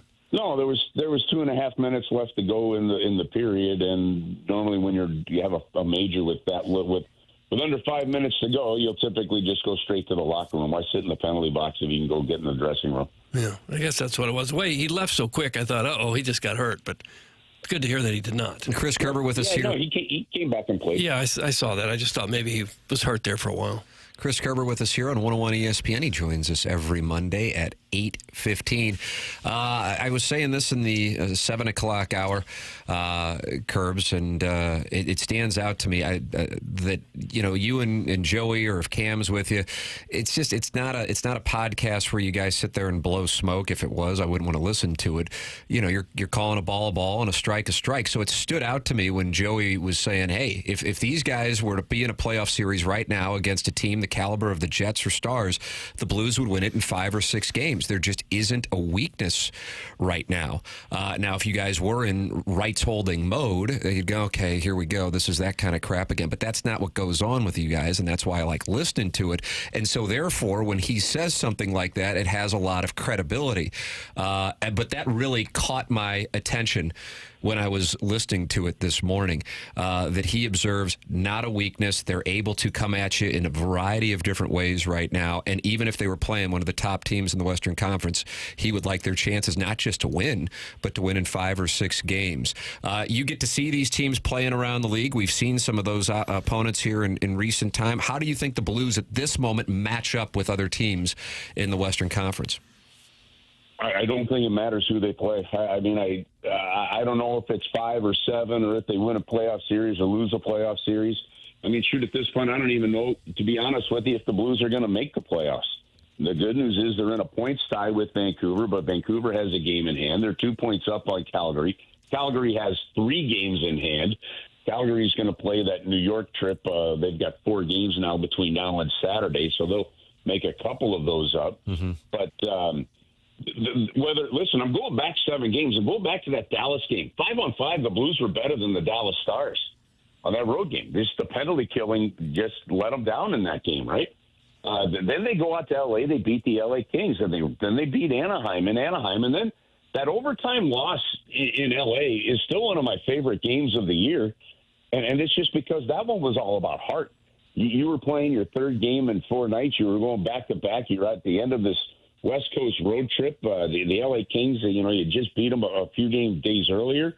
And it took to a shootout for them to beat you. So I just love the fact that it wasn't just about how you're playing, but you had to play that one with heart. I think yesterday had to be played with heart too, because of the travel, the situation, the back-to-back, and the schedule itself. And so the thing is the play that you saw last night wasn't all that different than the play that you saw 7 games ago in Dallas. And so you're talking the Dallas Stars, the L.A. Kings, the Pittsburgh Penguins, the Minnesota Wild, and now a next big test really comes your way tomorrow night against Nashville. So if the Blues are able to get in, I would expect that they'd be a pretty formidable opponent no matter who they're playing. Obviously, if they get in, they're going to get in as one of the wild cards. That potentially has them. Right now, Winnipeg is dominating the Central. Vegas is leading the other. Those are one of your first early 2 matchups. And with Jordan Binnington in net, I think they could take down anybody. So it's going to be fun, but you got to get there first. And to get there first, this is the challenging one. There's 3 games now against the Nashville Predators. And it's all coming within about a week, right? Nashville's in town next Sunday, and then the Blues go back to Nashville again next week. They'll leave today to go to Nashville. I don't know why this happens in the schedule. It seems to happen against Nashville on a regular basis, and it's frustrating.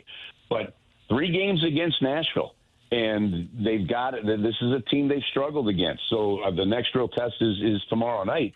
But, if they play this way and they can keep this going, you might slip on a banana peel. Your penalty kill gives up a couple goals like it did in Dallas, or maybe you lose a game that maybe you felt you should have won because you get goalied like they did in Pittsburgh with Tristan Jarry.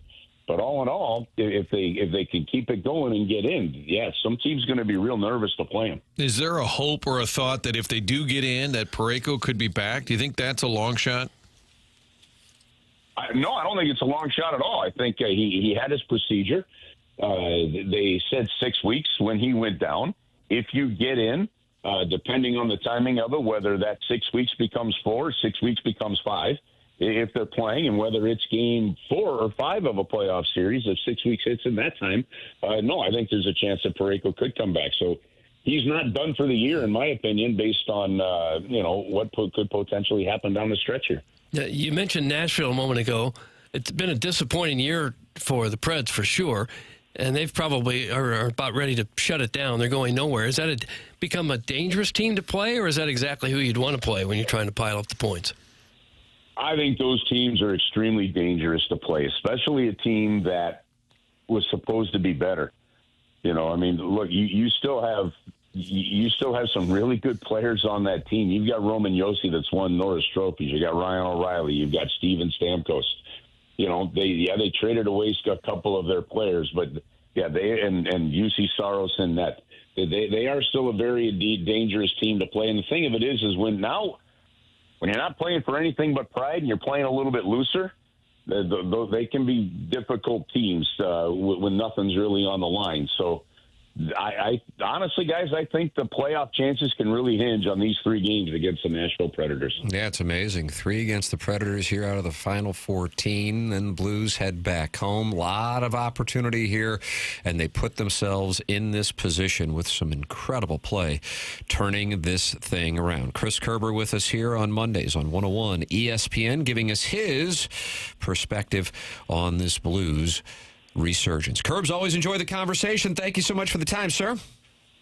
All right, guys. Have an awesome week. Thank you. You too. That's Chris Kerber with us here on 101 ESPN. Tim McKernan, Doug Vaughn, Martin Kilcoyne, Jackson Burkett, and Chairman Kurt with you on this program. And you are welcome to email in for our Design Air Heating and Cooling email today, the morning after, at InsideSTL.com. Design Air Heating and Cooling is online at DesignAirService.com. Seth Goldcamp and his staff taking great care of you should you have any issues whatsoever. All you need to do is go to DesignAirService.com to work with Seth. Martin's a client. Doug's a client. I'm a client. They are the longest running sponsor on TMA, and that is why we speak so highly of Design Air Heating and Cooling. We are first-hand customers, and we know what Seth and his team can do for you. It's Design Air Heating and Cooling online at DesignAirService.com. Gabe DeArmond with us coming up at 9 o'clock, brought to you by James Carlton, talking NCAA tournament. That's coming up on the Stiefel dossier as well as the Design Air Heating and Cooling email of the day. Tim McKernan, Doug Vaughn, Martin Kilcoyne with you. This is TMA, presented to you by Brown & Crouppen on 101 ESPN.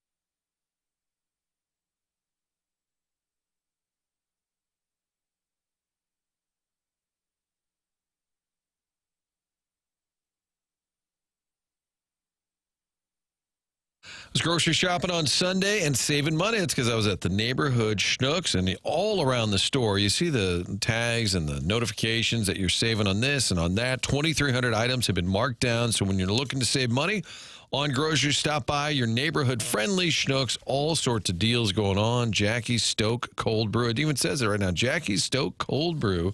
Marked down. Tyson Family Pack of Chicken. There's so many items. Can't list them all. 2,300. It would take the next couple of hours. They decided to do something about the prices of groceries, so they have lowered 2,300 items. Also, the digital shelf tags all around the store. Chance to find even more items on sale. Download the Rewards app. Make sure you're getting points back, money back every time you shop. Everyday savings that you can count on at your local Schnucks. New lower prices every day. 2,300 items.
Jackson paying tribute to the Irish on St. Patrick's Day 2025 and Martin Kilcoyne's birthday. Saw these boys at the pageant one year. How was it? Was that 2008, Tim? I think it was 2008. 2008. Cesar Tourist was opener. Was it awesome? Yeah, they're rowdy, fun, very Irish, Doug. There's always a girl mad at the guy for drinking a little too much. Then they do a duet and just kind of have a little showdown verbally. Love the drop. Do they really drink way too much in Ireland, or is that just a cartoonish thing that's been blown out of proportion? Remember the Family Guy? They're in an airplane and they're landing in Ireland. And the dad says, it's a terrible stereotype they do about they're not all drunks in Ireland. And the plane lands on a bunch of empty bottles and cans like on the runway. Yeah. Your thoughts on stereotypes regarding the Irish, they're welcome on this St. Patrick's Day. 314-3999-646. And you, of course, can go into the Michelob Ultra YouTube chat where people are wishing Martin a happy birthday. Happy birthday to you. Happy birthday to you. Now, will you celebrate in some way? I think we're going to, it's low key. I think you're going to go to the village. No, I think maybe a late lunch, early dinner. Helen Fitzgerald. Family. Ooh, wingy and crinkle cut fries, if you please. Maybe I'll have extra soppins. Maggie O'Brien's would be a good spot for you. I think Eddie McVeigh. Yeah. Love Eddie McVeigh. Day like today is a good day to avoid the Irish bar, unless you're young and looking to shoot it. Boy, they'll be packed. Well, probably just packed. kind of a Jackson's reviewing Drake day. game film, I think. I am like that. Doing some rankings over here. That Ben McCallum might get the Iowa job. He could be a one and done at Drake. How about that? Never know. He's a great story. I remember last year a lot of Billiken fans were pushing for him as an option too. Northwest Missouri State. Yeah, got that job at like 28. Had a great run. First year at Drake. Here they are taking on Missouri. So I'll probably swing by Jackie's and do a little tape breakdown. Sure. Glorious weekend when you're talking about the Blues beating the Wild, beating the Ducks. Chris Kerber with us in the previous segment. Then you talk about the tournament. And Gabe DeArmond's going to be with us, brought to you by James Carlton, coming up in 19 minutes. Gabe DeArmond of Power Mizzou, the Colonel, will be with us as he gets ready to head to Wichita tomorrow for Missouri and Drake. Illinois taking on the winner of Texas and Xavier, and SIUE will also be in Wichita, where they will take on the top seed Houston Cougars. That, in addition to, Doug, the Doggies. It's clean sheet season in St. Louis. 4 in a row. 4 shutouts in a row. Now without Roman Berkey doing it, because he's out hurt. And still they give up nothing. Ben Lunt stepped in there, Doug. Had to make one stop, and he did. Mm-hmm. That's it. Clean sheet. You followed Ben Lunt's career closely, haven't you? He's one of the better backup goalies. He and Twelman and I were texting about it. Feel like they're pretty deep in the goaltender position there. Berkey, I guess it happened Friday at practice. Broke a bone in his hand, which is sort of a problem if you're a goalie. Ben Lunt said he got a text from Berkey on Saturday morning. They letting him know. Hey, you're in. Go get him. Go get him. Coach Drink was there. Another win, Doug. They're banging the drum. Unbeaten. They're tied for second in the table. Look at you. Look at you. Yeah. Did that hurt you to say that instead of standings? It hurt a lot. And now I'm going to go look at the fixtures.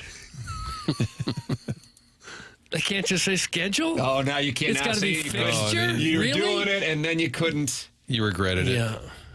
Well, good for them. What are you seeing in the fixture? Fixture. Let's see. Next game. The best soccer city in America! Next game is Saturday. Now they play the Philadelphia Union. Now, the way they do it, I don't know if they're home. I don't know if they're it's away, Doug. It's away. Subaru And they're Park. facing their former coach, Bradley Carnell, who's now in Philadelphia. And he loves to score goals, and the Doggies don't give up any. What a matchup of contrasting styles on But Saturday. why would you call it a fixture? Roman Berkey! Oh, is this City versus Philadelphia Union FC SC kind of like Mizzou Drake? contrasting styles. Contrasting styles, yeah. I like that. Okay. Thanks, Doug. See, that's what's coming up. Okay. He's having a tough time with it. I just wanted to make sure that we talked about this clean sheet festival that's going on. Also, Mike Francesa sideways with his staff. Doug, this is unfortunate. You don't want to hear that. He's a friend of the program. So this was being broadcast, Jackson? Without his knowledge. Is that a violation of any law? YouTube's kind of the Wild West. And it's safe to say that he didn't like the information that was coming into his earpiece. Oh, no. And he let people know about it. They have, excuse me, who's correcting me? Hello? Stop. Break the tape. Who's correcting me? Who was that? Who said that? Who was talking to me? Well, what were you guys talking about? Because I heard it in my headset. I thought you were talking to me. Now, who said that the Big East has been won already? Who just said that? Yeah, but who said it? Okay, one of you guys just said that St. John's has won the Big East tournament. They have not won the title yet. You win the title tomorrow night. The championship trophy goes with tomorrow night's winner. It does not go with the regular season champion. It can't, because if it did, why the hell would you have a tournament? So you're wrong about that. The title goes to who wins tomorrow. They are the regular season champs, but that's not the championship for the title. The title, the trophy, comes to the winner of tomorrow night's game, no matter who it is. They have to do that, because otherwise, why the hell have a tournament? Yeah. If St. John's had already won the title, what are these 4 days for? Okay. So whoever said that is wrong. The championship of the league is decided tomorrow night. That's how it works. So whoever said that doesn't know what they're talking about. Now let's go back and start this over again. And I don't want to hear you guys in my headset, okay? Who was it who said it? Reading through, knock it off. Knock it I heard off. you guys talking, and the information you were given was wrong. What? No, we'll start over again. We broke off the air, didn't we? We're live? This was all on the air, just yell at you guys? What? You got to be kidding me. You got to be kidding me. All right. I apologize for that outburst, okay, folks? All right. I didn't realize we were live. I thought we were taping this. Okay, that's my mistake. I didn't realize that. Now, so this is going to go viral now because I yelled at you guys. You realize that? So mean. So he apologizes that you heard it. Correct. Not that he acted that way to his staff. My question would be, how many people potentially could be in his ear on any given broadcast? He's got to know the one or two people behind the glass. So when he's saying, who said that? Who said that? It's either Vinny or Bobby. I mean, it's pretty simple. Carmine might have said it. Carmine said it. Yeah, that's a fair assessment, Martin. I don't know. He seems like mystified. Maybe he doesn't even know their names. Well, they probably even said that he probably just didn't hear right, that they were like the Big East regular season champs. But who knows what I'm was actually guessing said in that his what ears. they said was misunderstood by him. Right. And then his rant was sort of... But why he insisted on saying that, that clip is way longer than you just heard. I cut out a lot of the dead air in between. He was really befuddled. I couldn't believe the fact that someone didn't think St. John's was playing the next night. Who said it? Who said You it? wanted to hold him accountable. I guess, because they did that. You think they're behind the glass going, I'm not going to admit it. You admit it. No, The thing is, though, he's doing this from his house, I assume. So I don't even know if there is glass. I'm sure they're at their own apartments, probably giving small. him the finger through the phone. Yeah, they're like, I guess we're, like I said, I thought we were taping it. What? What are they go? If it's a live show, right? It's always live. So why would he think they were recording it? If it's a live show. We will have to have Frances on the program and break down the audio. If you want to podcast any of this program, Schaefer Door, the sponsor of the podcast. It is SCHAEFER door.com. Had a listener text me on Saturday saying they had a garage door emergency and wanted to talk with Jason Gosrow to make sure he's set up on Monday morning with that standby service that Schaefer Door has. If your garage door breaks over the weekend, they have standby service on Monday morning for the doors to be fixed immediately. They have a number that is also set up specifically for TMA listeners, 636-782-3608, or go online at SchaeferDoor.com. Schaefer also services commercial doors. So if you run a business or warehouse with big, tall doors, Schaefer is experienced in these types of jobs. Go to SchaeferDoor.com or call or text 636-782-3608. Schaefer Door, a CHI overhead door dealer. Tim McKernan, Doug Vaughn, Martin Kilcoyne, Jackson Jackson Burkett, Chairman Kurt with you. This is TMA, presented to you by Brown & Crouppen on 101 ESPN.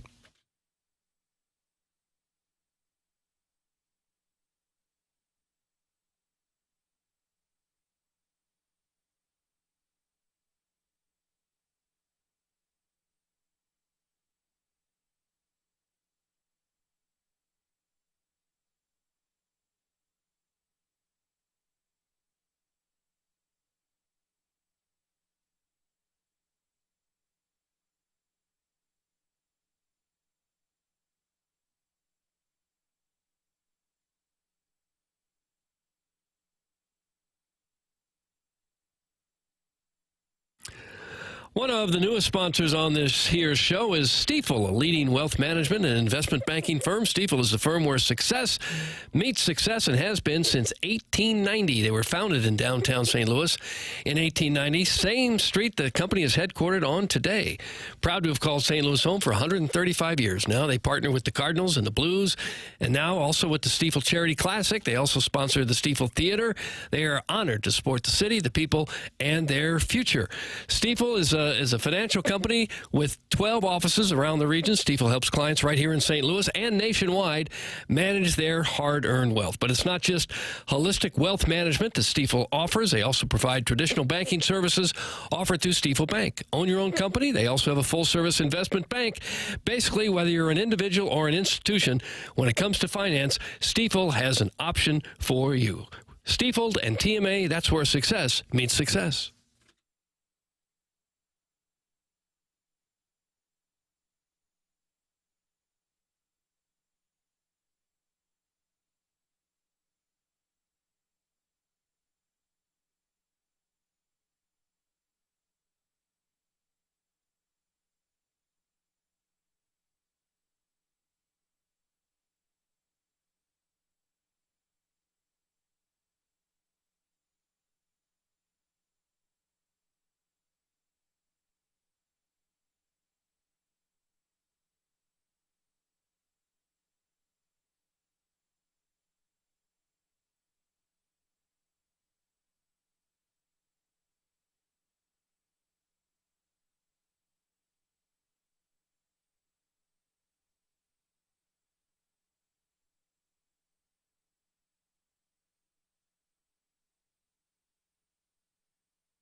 This is Action Jackson with a Sports Center update brought to you by Saliga Heating and Cooling. Hey, little NBA action tonight right here on 101 ESPN. How about that? Warriors taking on the Nuggets. Pregame at 8:30. Tip-off at 9 right here on 101 ESPN. That was another Sports Center update brought to you by Saliga Heating and Cooling, an independent American Standards heating and air conditioning dealer.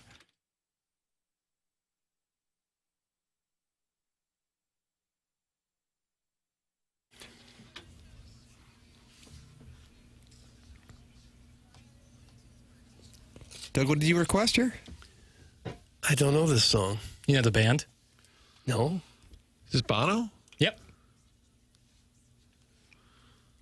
Oh, yeah, it's the acoustic version, maybe? Of Ordinary Love. Yeah. Is this from that album they did where they kind of stripped down? Where they planted it on people's phones? Well, that. But they did the video documentary a year or two ago, and Letterman hosted it, and he would walk around Ireland Was it talking to Songs people. of Surrender, right? I think, but it was pretty good documentary. If you like U2 at all and you like Letterman, it's kind of a fun combo. Think about it. Doug, thank you for the request on St. Patrick's Day. I didn't request a darn thing. The Colonel's going to join us coming up at 9 o'clock, brought to you by James Carlton of the Carlton State Farm Insurance Agency. Chris Kerber with us earlier here in the Fisher Window and Door Store, 8 o'clock hour. You can always go back and podcast via the 101 ESPN app, which is brought to you by Dobbs Tire and Auto Centers. Jackson, what do we got? We got Lars Nootbar on Katie Woo's podcast, and they're talking about what? I don't know if I can explain it any better than the clip, but it was Who said it? Lars Nootbar messed up. Who said it? Who said what? Who said it? It's a Mike Francesa throwback. Oh, how quickly we all forget. Are we on our meds? Yes. Sleep was minimal, but we're locked in. I'll just play the clip. Okay. Instead of hemming and hawing over here. Okay, it was general banter. I'm trying to think of other ones, but this is really good. A lot of dead air on the podcast. It's really good, Lars. it's great podcasting. This is unbelievable podcasting. For the people that are listening and not watching, I'm sitting here thinking about my teammates and who I would not want to sleep with. Not sleep with. Not who I would not want to. Hold on. So there's that. That was odd. Doug? What did he mean to say? And then did he add, are we live right now? I thought we were recording. Who said it? Francesa called back. I don't get what they would have been talking about. I think it was like, who would you least want to room with on the road or something, and sleep with came out. And poor Lars, but if he thought I wasn't going to play it here this morning, He'll probably live with that one for a while. Mistaken. Sadly mistaken. A lot to clip off there. The laughing, certainly. This is great podcasting. Plan on doing that. And then what team would you least want to sleep with? Doug, your answer on this dais.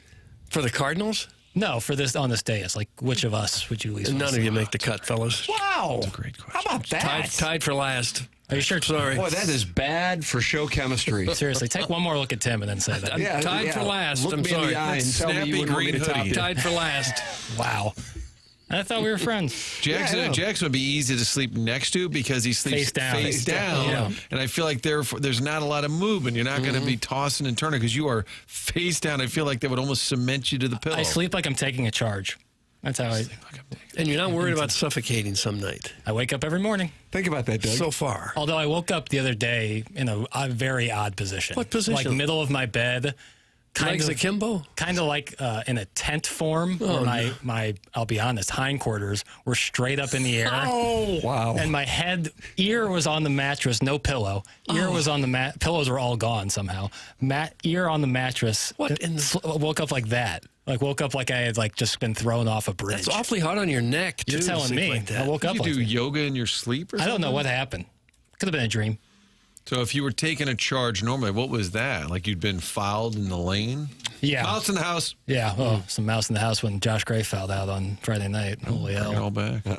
Yeah, as a call back to the magic of the Missouri-Florida quarterfinal game from the SEC tournament. Gabe DeArmond is going to be with us coming up at the top of the 9 o'clock hour. That 9 o'clock hour brought to you by Mark Hanna of Evergreen Wealth Strategies, online at evergreenstl.com. And Doug, he is a life Sherpa to guide you through the troubling terrain. There was mountains in there somewhere. Of mountains of financial questions? I believe that's it. 314-889-0503. The magic of Mark Hanna is that when you get off the phone from talking, you feel better about life. You feel better about your financial situation because you've taken the first step to begin planning both for the short term and the long term. That's Mark Hanna, Evergreen Wealth Strategies, online at evergreenstl.com. I have known Mark now for close to a decade. Started advertising on my podcast back in 2017, and I think the world of him. You cannot do better than giving a call to Mark Hanna and working with him. He's online at evergreenstl.com, or you can give him a call at 314-889-0503. 9 o'clock hour sponsor, Mark Hanna. Learn more about Evergreen Wealth Strategies at evergreenstl.com. Gabe DeArmond coming up next from PowerMizzou.com, brought to you by James Carlton. This is TMA on 101 ESPN and the TMA STL YouTube channel.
Well, it's never been played in Wichita for the NCAA tournament, but Thursday at 6:35, you will hear this blasting through southeastern Kansas. All right, southeastern Kansas. Well, yeah, I guess you could say that. It's almost in the middle of Kansas. It's going to be a pony in Wichita. Party capital of the Great Plains. Is that what it's called? Mm-hmm. Doug Vaughn's hometown. That's not my hometown. No, I never lived there. Parents did. Grandparents. Flossie. Flossie was there for a while. This is the other sets of grandparents that I saw all the time. Elmer and Flossie lived more of their lives in liberal Kansas, way out in the west. Ironically. I knew Martin would be on that. Listen to Jackson. This guy's fired up. He's going to be live streaming at 6:30 on Thursday, youtube.com/TMASTL. Meanwhile, me and the Colonel are going to be hanging out in Wichita. It's a dream come true. Gabe DeArmond, brought to you by James Carlton of the Carlton State Farm Insurance Agency, is with us on the Collier and Thompson phone lines. Morning, Colonel. What's up, guys? How you doing? You're the chipper Colonel. The chipper. Yeah. Look, I won yesterday. We're going to Wichita, man. This is fantastic. I was frantically checking airfare prices prior to the selection show, and I thought, oh my God, this is horrendous. And then 4.5 hour drive, and there we are in the lovely Hilton Garden Inn in Wichita, Kansas. I gotta tell you, I'm shopping hotels. Colonel and I were texting about this last night. And I got to tell you, relative to what the level of hotel options are in Wichita, it looks like you're staying at the Ritz-Carlton of Kansas. Oh, really? It's the only 6-star resort in Wichita. 6-star resort. That's what the Colonel's nice. staying Yeah, at. you're not going to want to come home. They have 2 treadmills in their fitness center. I feel like Greg Marshall might still have his house on Airbnb. That'd be kind of a nice spot. I think that might be available. Reading on PowerMizzou.com this morning, Gabe says this is the best week in sports every year. How's that make you feel, Jackson? Couldn't agree more. There you go. Yeah, and Missouri got a 6 seed and got a place that is, certainly if you're in Kansas City or Columbia, an easy drive. And from St. Louis, it's not the worst thing either. So Dennis Gates said we expect people to be there. So the bar has been set for this Thursday and Saturday, Colonel. Yeah, and you know who I'm a little upset if I am Grant McCasland and Texas Tech.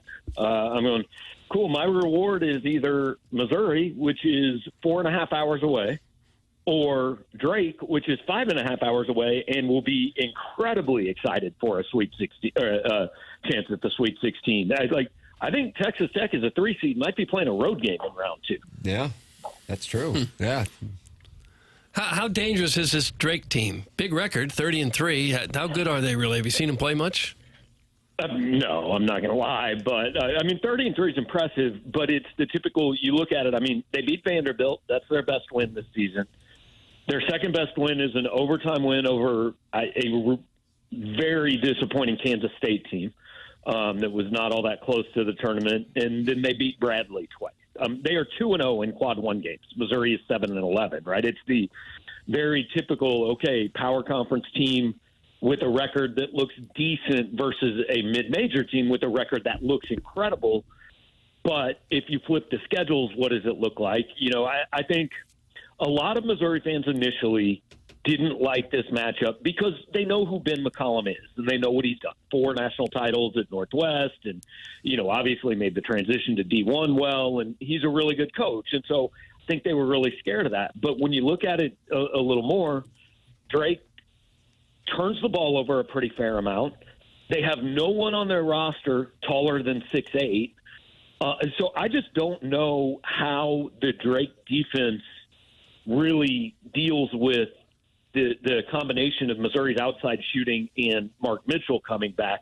Doesn't mean Missouri can't lose the game. Everybody knows what this tournament is, but if Missouri plays well, it can't lose this game. It is going to – Drake is the team that should like this matchup less, I think. It seemed like all indications Mitchell could have played the other night. They were being safe, which made sense. So he's totally fine at this point, we think. Yeah, I would think so. I mean, is he 100%? I don't know, but he's definitely good enough to play. I don't think they were worried about re-injury. I think, and in retrospect, it looks really smart to sit him out because, okay, if you had played him, do you beat Florida? Maybe. But what would that mean? I mean, it would change, I think, nothing. The committee proved once again that they didn't really watch the conference tournaments. It didn't impact anything. So what's the value there? You get them one extra day of rest. You've still got the seed in the location that you want, I think. So, retrospect, absolutely the right move. What's a reasonable showing by Mizzou in the tournament, you think, to make the fans somewhat happy? I know they're always going to be unhappy when they lose, but what would be reasonable? Just one win, a couple, or what? Yeah, you got to win one. It's going to feel pretty disappointing if you lose to Drake, I think, no question. If you lose a competitive game to Texas Tech, look, Tech is a good team. I have watched them a few times. They're really fun to watch. That if it ends up being Missouri and Texas Tech, that will be, I think, a game certainly in the 80s and a fun offensive game to watch. So I think that's what the expectation should always be play to your seed. But I do think there's plenty of reasons to hope for Missouri fans that this team can be playing next week in San Francisco. Gabe DeArmond of Power Mizzou with us at 9 o'clock every Monday here on TMA. He's presented to you by James Carlton of the Carlton State Farm Insurance Agency. James is my insurance agent, and he's online at carltoninsurance.net. Did your insurance go up year over year? Very good chance that it did. Call 314-961-4800, and there is a real good chance that James and his team can save you money. He's been my insurance agent for 6 years. That's James Carlton, carltoninsurance.net.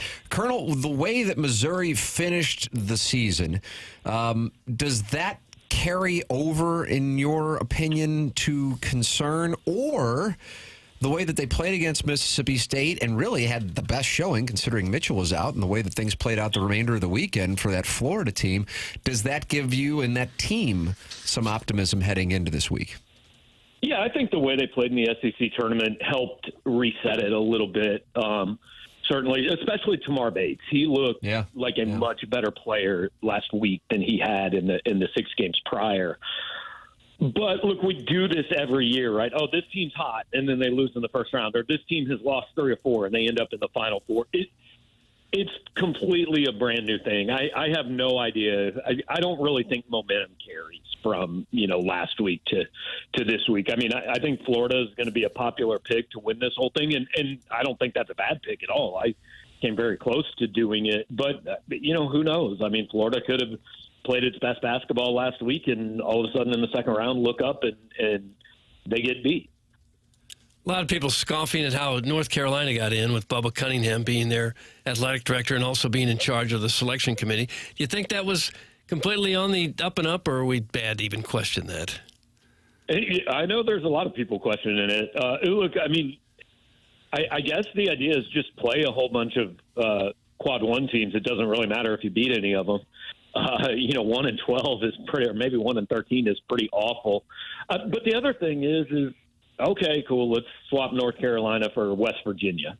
That's fine. But other than that, who didn't get in this thing that you're saying, well, they clearly deserve a shot to play in that for a national championship, and again, this is the best argument for not expanding the tournament. Like, you're scraping the bottom of the barrel to get teams to fill out a 68-team field. I mean, North Carolina and Texas are in, but and they might even go win a game or two, but I don't think anybody would have really complained if they didn't get in. They didn't do anything during the season to prove they should be in. Kind of like West Virginia, Ohio State, Indiana, they're out. But those teams didn't do anything to prove to me that I couldn't leave them at home. 14 teams does seem a bit obnoxious almost for the SEC record setting, but I think for Mizzou moving forward, isn't that a great thing that this league has that sort of cachet? Like, if you could be a top 9 or 10 SEC team, most years you're probably in the I think for Mizzou basketball, it's probably a good thing long term. Yeah, I think for everybody involved it is. I mean, the big key to this league this year was, I mean, they're always going to have 3 or 4 teams that are national title contenders at the least, but I think the big difference in the league this year was like 6 through 14. You know, I mean, there were no bad teams. Outside South Carolina and LSU weren't very good, but even they managed to scare some people on certain days. So what it does is it gets you to the end of the year, and all you've done is play quad 1 and 2 games.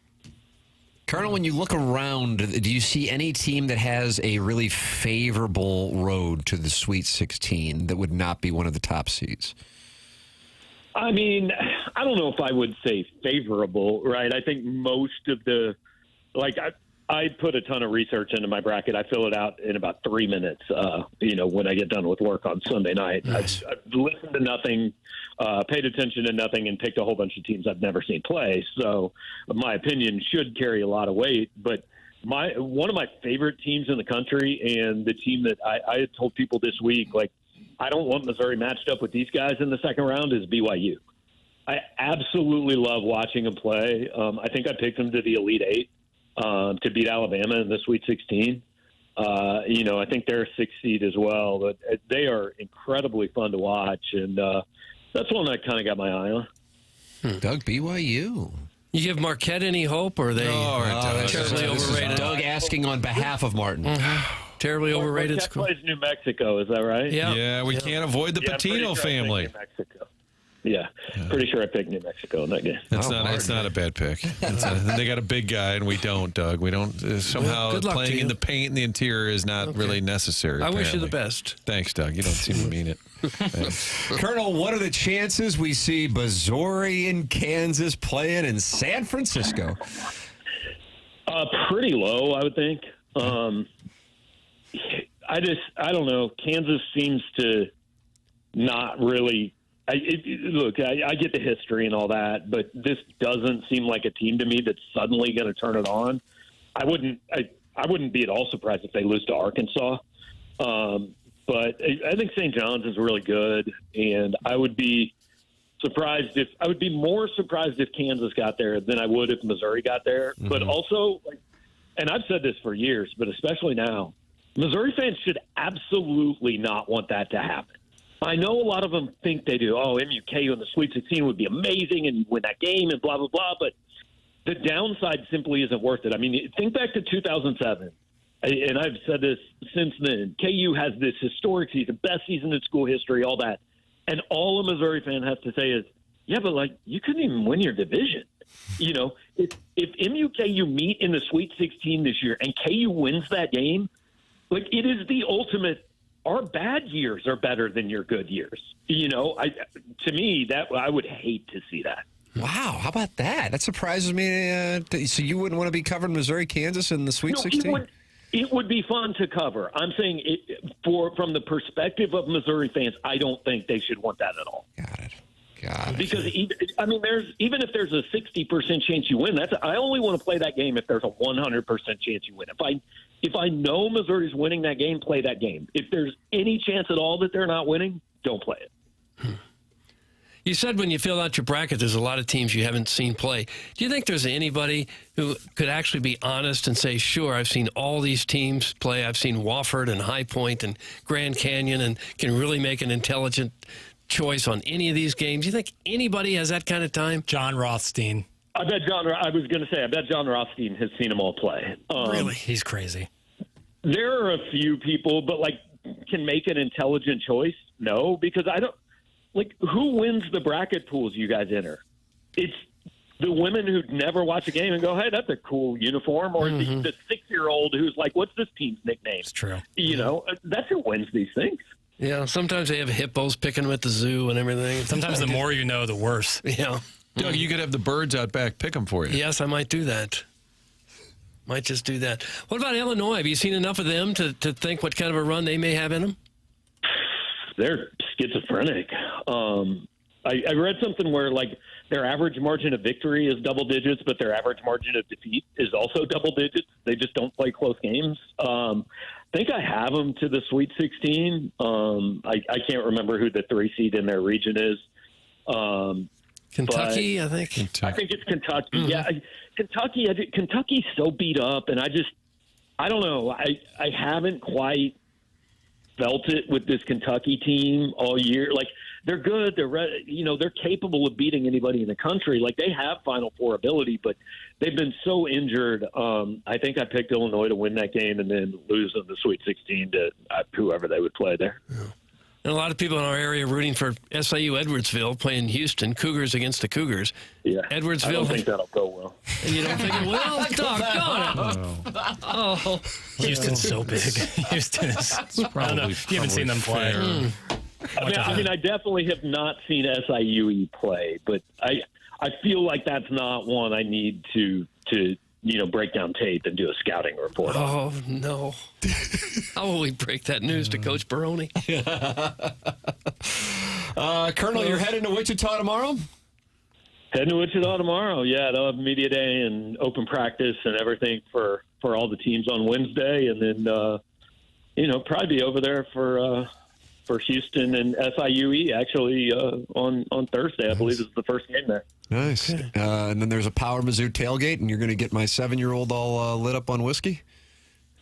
Yeah, sounds good. We'll organize. We're not actually doing that, but there are quite a few media nerds that I know covering this regional. So if you want to introduce your fine son to the wonderful world of sports media and the Doug sounds like he's about to spit up bile. Yeah, pretty much. Gabe DeArmond brought to you by James Carlton. He will be in Wichita for the NCAA tournament, and it begins in Wichita. It goes to San Francisco, and it finishes with the ball is tipped in San Antonio. And Missouri is taking on who to win the national championship, Doug? Blue Devils. Duke Blue Devils. That'd be nice. That'd be fun. In San Antonio. Oh, my. It's going to be glorious. Gabe DeArmond every Monday and Friday here on TMA. Thank you, Colonel. All right, guys. Have a good one. You too. That's Gabe DeArmond with us here on the Callier and Thompson phone lines. Oh, you know anything about Callier and Thompson? I think you know because I do. You've done business with them, so have I. And they're the sponsor of our phone lines. I got a nice microwave oven from Callier and Thompson. They've got great appliances there. You don't have to redo your entire kitchen to want to go to Callier and Thompson. You can do it appliance by appliance. They have a great appliance section there. Stacy is the appliance manager. Nothing but high-quality appliances there at Callier and Thompson. You know, a lot of people get the meat sweats when they think about having to redo their kitchen or their bathroom. You don't have to worry about that with Collier and Thompson. This is a company that you can trust. They've been around since the 1950s. You don't have to wonder, are they going to show up? Are they going to finish the job? Are they still going to be in town by the time the job is finished?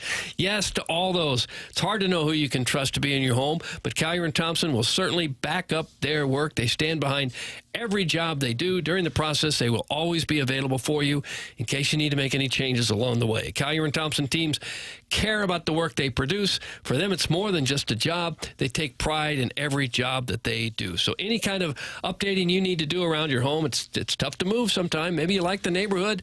Maybe you like the school district you're in. You don't want to move. You just want a better house. That's where Collier and Thompson can swoop in and turn your home into a show place. You're saying, well, okay, where are they? Well, they're on Manchester and Baldwin next to Uncle Bill's Pancake House. Come home to quality online at CollierandThompson.com. You're welcome to get involved on the program by calling in the Collier and Thompson phone lines, 314-974-0101, texting in 314-399-9646, or emailing in for our Design, Air, Heating, and Cooling email of the day. The morning after at InsideSTL.com. That comes your way on the Stiefel dossier at 10:50. JV golf coach is in the lead with 3 wins. Self-made stay-at-home Ladue mom has 2. You can compete with the greats. The morning after at InsideSTL.com. You're listening to TMA, presented to you by Brown and Crouppen on 101 ESPN and the TMA STL YouTube channel.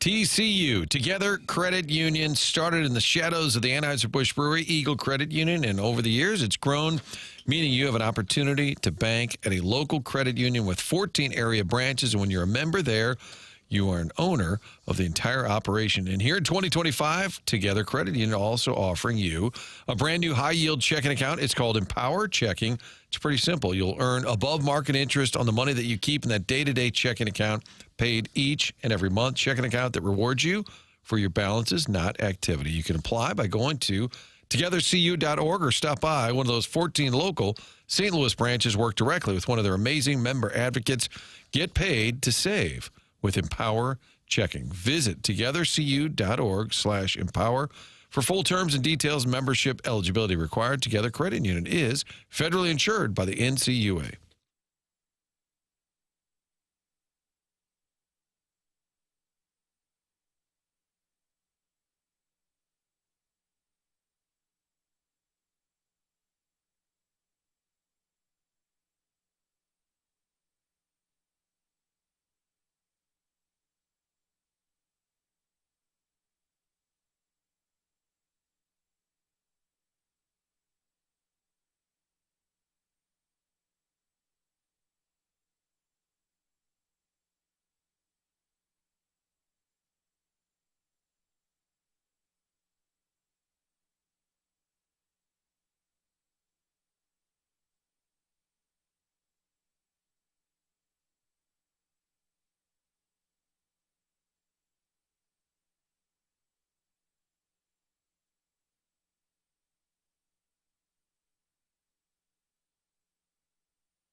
Is this David Klein a hedonism? They sampled David Klein. Thank you. It's TMA 101 ESPN. 9 o'clock hour is brought to you by Mark Hanna of Evergreen Wealth Strategies. Martin Jordan Walker back in the lineup for the Fighting Cardinals. Got less than a week to go. You know, they're playing in Memphis a week from tonight. So you got a week left in Jupiter. There's about 8 people for 4 spots, I think it's come down to. And Jordan Walker trying to get back in form here. This is a big year for him, missing that last, week plus. So after stepping on a sprinkler head. Katie Wu did her roster projections over the weekend on The Athletic. Victor Scott, she's got him in Memphis. Really? Uh-oh, Doug's a banty rooster. Well, you like how He's been about Siani's the best hitter they've had all spring. You like how Siani's hitting it. No, I don't. He's been the worst hitter all spring. How could you not have Victor Scott as your starting center fielder? How is that possible? He's hitting .355, but Doug, these games don't matter. He's stolen 5 bases. Isn't he everything you'd want at the top of your lineup right now? They love the fans, not money. Siani had 2 hits on Sunday, raising his spring average to 114. $114. Good morning. Hello. Boy, Vic Scott represents young. Young Birds. Give him a runway, give him a chance. There's a little bit of excitement, good personality, but also performing. So he would go to Memphis. He'll give us a Slurpee because, hey, we're trying hard. And if you got a team where offense is hard to come by, wouldn't it be nice to have somebody who could manufacture a run or two at the top of the lineup? Nolan Gorman got his eye back. Well, I hope so. I hope he does. Who took his eye? Kobe biting his jersey. Heads up. Who said it? Who said it? Who said who? Who said God, it? I can't. You keep saying that. I'm gonna get fooled by that every time. I'm gonna get fooled by that every time. Who got his eye? It's like a good back. shot fake. I'm just flying past you. Who said it? Francesa only said that about 10 times. God, I'm telling you, Vic Scott, McGreevy are down in Memphis. I'm going to just start showing highlights every night of the Memphis Redbirds. I feel like the team's pretty hungry. Baker might be down there with him. There he was. She's got Luke and Baker on the major league team. Victor Scott in Memphis. Luke and Baker makes the team. Okay. Well, it doesn't matter who she has on the roster. Well, it matters who Mazalok and Holly have on the roster. Well, but it's coming with some intel, I think. That's right. So I think Siani has been kind of an Ollie guy. He has been partial to Siani, who does play a good center field. Yeah, There's no he's doubt terrific about in it. center. But I Right think on the radio. The minor leagues are full of guys who are good defensively and can't hit in the major leagues. Yeah? That's the easy part to find. Really? Yes. Really. You having a conversation with the drops? Let me ask the plowmaster this. Okay, ask away. Keep going. Jackie, what do you got? Keep going. Doug's ready All to the paisans are going to be jumping with joy. Okay. Oh, Doug. Siani makes it, yes. Patino and Calipari. Siani makes it. Okay. Siani. Look at Tony and Siani. Are we talking tournament or Cardinal roster decisions for a guy hitting 114? Which The is best it? name for that, for like to add into Dickie V's drop, would be Baroni. Yeah. Patino, Baroni. We need them to win. Yeah. So you can say, Baroni, look at me. It just seems like Scott would give him such an interesting look at the top of the lineup. A guy who can just fly, thinks he's the fastest guy in the major league, and might be. And now he's hitting. I hate to read that. And I agree with you, Martin. She has intel. I don't think that. Now, to be clear, in the column, Katie also wrote, this is not done. This is still up in the air. But handicapping it, she thinks that they're going to have games where Nootbar is going to play in center, and they're comfortable with Siani coming in as a defensive replacement later in the game, whereas they want Scott to play every game, and that's the reason why they would put him in Memphis. Now, we might not like the reasoning, but that is the logic behind it. Well, he should be playing every game in center field. Hold someone accountable. Who else has hit so darn well that they have to be in the lineup? I guess Burleson, based on last year, he has to be in the everyday lineup. Who else? Nobody. No one else has deserved everyday playing time except that a couple of guys, and Burleson is one of the win, and Burleson, there are a couple of guys that deserve everyday playing time. I think it's related to the non-movement of Nolan Arenado. So now Nolan Gorman is kind of a second baseman, but that's where Donovan is, who can sometimes go to left field, which means you don't have as many outfield spots. Gorman could also be a DH, which means Burleson can't DH, which means he's got to play the outfield. It's all sort of related, and Arenado is still here? Still here. Okay. Yeah, apparently going nowhere. Okay. Well, still trying to get him to the Yankees in the next 12 days so I don't lose and have to get get out my fourth mortgage, which I'm closing on. What does the lender say when you go in for the fourth mortgage? Just, are you gambling this stuff? Do you admit that it's based on DMs to your Twitter handle of listeners wanting to wager? You might be seeing what Paul Goldschmidt's doing over on the other side of the state and going, maybe I should join the Yankees. Doug, he is leading the Yankees with home runs. Sure. And has an OPS of 1,092. Is there any doubt at all that he's the American League most valuable player this year? I mean, there's no question about that at all, is there? I saw Dylan Carlson hit another home run. With Dylan Carlson went ranking for the Orioles. Yeah. Okay. The other thing about Victor Scott, and I usually understand the argument where they want him to play every day. I understand it. But Victor Scott is a guy, if he is on the bench, could be a late defensive replacement, could be a pinch runner. There's a lot of different things you could do with him if he's not in the lineup every day. He also played college baseball. He's 24. He's not 19 or 20. So I don't know how much seasoning you're looking to get. I think in terms of your fans, too, the messaging that this is a team where we're kind of leaning in on all of our picks. He's not one. He was on, the Reds a couple of years ago. So I don't think it fits with that narrative. It seems to be another disconnect. If it's a reset year, here's a guy who has a chance to reset the top of your order and make a difference. Although I think I could hit him ninth, Doug, double leadoff. I leave Mason Wynn alone at the top, and then I get Vic Scott at the bottom. Double leadoff. Tony brings you double. How about a couple table setters right up there in front? You want a table setter? You can't do that anymore. You got to have your big hitter number 2 in the order. Can I give you my starting lineup? No, we're not taking them. Some people like to take calls in this fill time. Francesa Martin was not interested. Franklin and Totowa. What's up, Franklin? Totowa. What the hell is that? Jersey, I think. And then somebody wanted to I'm come just down there. operating on the premise they're all in Jersey. Yeah. 100 West Dental is not in Jersey. It's in Baldwin, and it's on Manchester, and that's Dr. Brandon Pryor, and he loves the Tennessee Volunteers. What if Missouri meets up with Tennessee? Jackson's shaking his head off. I'm down on the Volunteers, to be honest with you. Wow. Rick Barnes in the tournament, baby. I love Rick Barnes, but You don't like him in a tournament. He doesn't have a lot of success there. 100 West Dental is online at 100westdental.com or by calling 636-585-0100. I have been to those offices. Man, they are world-class. Most modern technology with the patient experience at the front of mind. No phone calls needed to get in. Just check the calendar online for availability, and you can book right then and there. It's 100westdental.com. No dental insurance? Not a problem.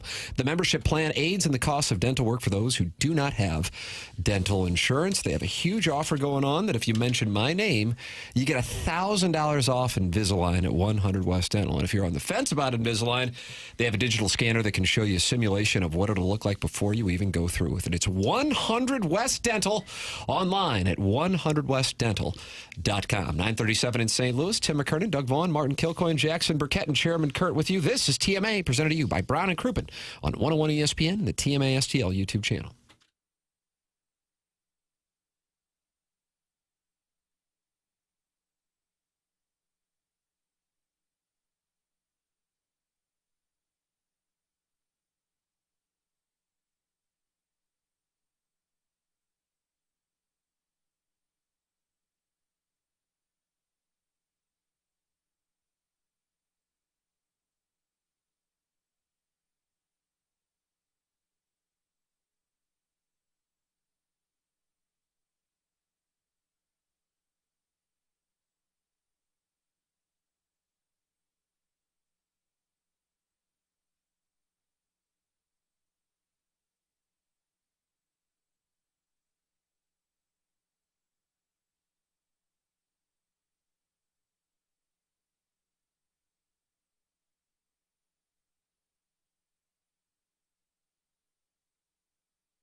This is Action Jackson with a Sports Center update. Driven by Johnny Londoff Chevrolet and Johnny Londoff Autoplex. Blues pick up 2 wins over the weekend. Off today, back in action tomorrow as they take on the Nashville Predators in Nashville. You can catch that game right here on 101 ESPN. Pregame at 6 p.m., puck drop at 7 p.m. Those are our Sports Center update. Driven by Johnny Londoff Chevrolet and Johnny Londoff Autoplex. See them at Londoff.com. Chevy, together we drive. Are you kidding me?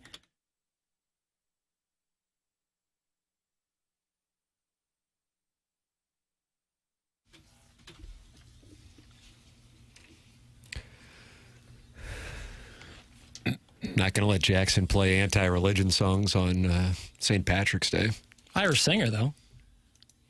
Listen, I'm fading. Just condemning dogma, which I am a big fan of. I know you are. That's like your favorite thing. I faded Van Morrison, who's Northern Irish, standing with the Martin, Republic. I appreciate that. Yeah, standing with the Republic. You and your Bushmills, head that way, okay? Yeah, give the 6 counties back. That's what I say. Look at that. Give the 6 counties back. Wow. Give them back. Jackson Burkett standing up for the Republic, and we appreciate that here in the Mark Hanna Evergreen Wealth Strategies 9 o'clock hour. Been joined by the Colonel, Gabe DeArmond of Power Mizzou, and Chris Kerber. And if you want to go back and podcast, you can watch on YouTube, and you'll see my green TMA hoodie. And Doug is sporting green as well. Martin, you are not, but it's your birthday, so you get to wear black. I'm trying to be contrary. And black and gold. You're going to get pinched. Well, underneath there's... What if Chairman Kurt came up there? The 7 seed is underneath there. Kurt's thinking about pinching you. I'm trying to be contrarian, you know. You go Oppo, wear green. I don't think so. So now tomorrow I'll wear green. You think like if a media member was like in the Blues locker room and the Blues player wasn't wearing green and they pinched him, that would go well? How would that play? Trying to be the Seth Davis of this show. Just go Oppo. I looked it up, guys. He likes UC San Diego in the Sweet 16. That's who Seth Davis is? There are some things to like about UC San Diego. Like what? Oh, get out of here. They go on big scoring runs, and they don't care what tempo you play at. He's got him playing whale in the second round. Couldn't you say that about every team? They go on scoring runs. UC San Diego averages 1.06, or I'm sorry, 1.1 10-0 runs every single game. Okay. He's got UC San Diego knocking off Michigan. He's got Whale taking out A&M. So Whale is another team that goes on 10-0 runs. Okay, see, they all do at some point. They all go on runs. He likes, not like this. Likes UCSD in the Sweet 16. It seems like they do. Doug, I don't know. He's got High Point in the Sweet 16. He likes. Does he really? Yeah. What is this Sweet 16? I don't want you to do He's that. got Utah State winning. He's got McNeese State pulling an upset. Drake. He likes Drake over Mizzou. He likes New Mexico over Marquette. Don't let me down, Jimmy Cruz. I got you beating Louisville. There's actually no better team on going in 10-0 runs than McNeese State. Oh, gosh. He's got Colorado It's just State. McNeese That's now. an 11. Drake's an 11. He likes the 11s. He likes the 10s. San Diego, Yale, Liberty, High Point, Utah State, McNeese State. Like there Drake? you go. Pick enough upsets, Tim, and then you can point Then you a can week say, later. look, I got that one right. I'm keeping track on this one. Hey, I know you got onboarding at 10 o'clock, and I want to make sure I get to this before you have to bolt, Martin. This link is scheduled in the Stiefel dossier at 10:01, but I need it right now. Here you go. Forget the Cubs or the Bears. The one thing you cannot cross 670 The Score host Dan Bernstein on is fishing.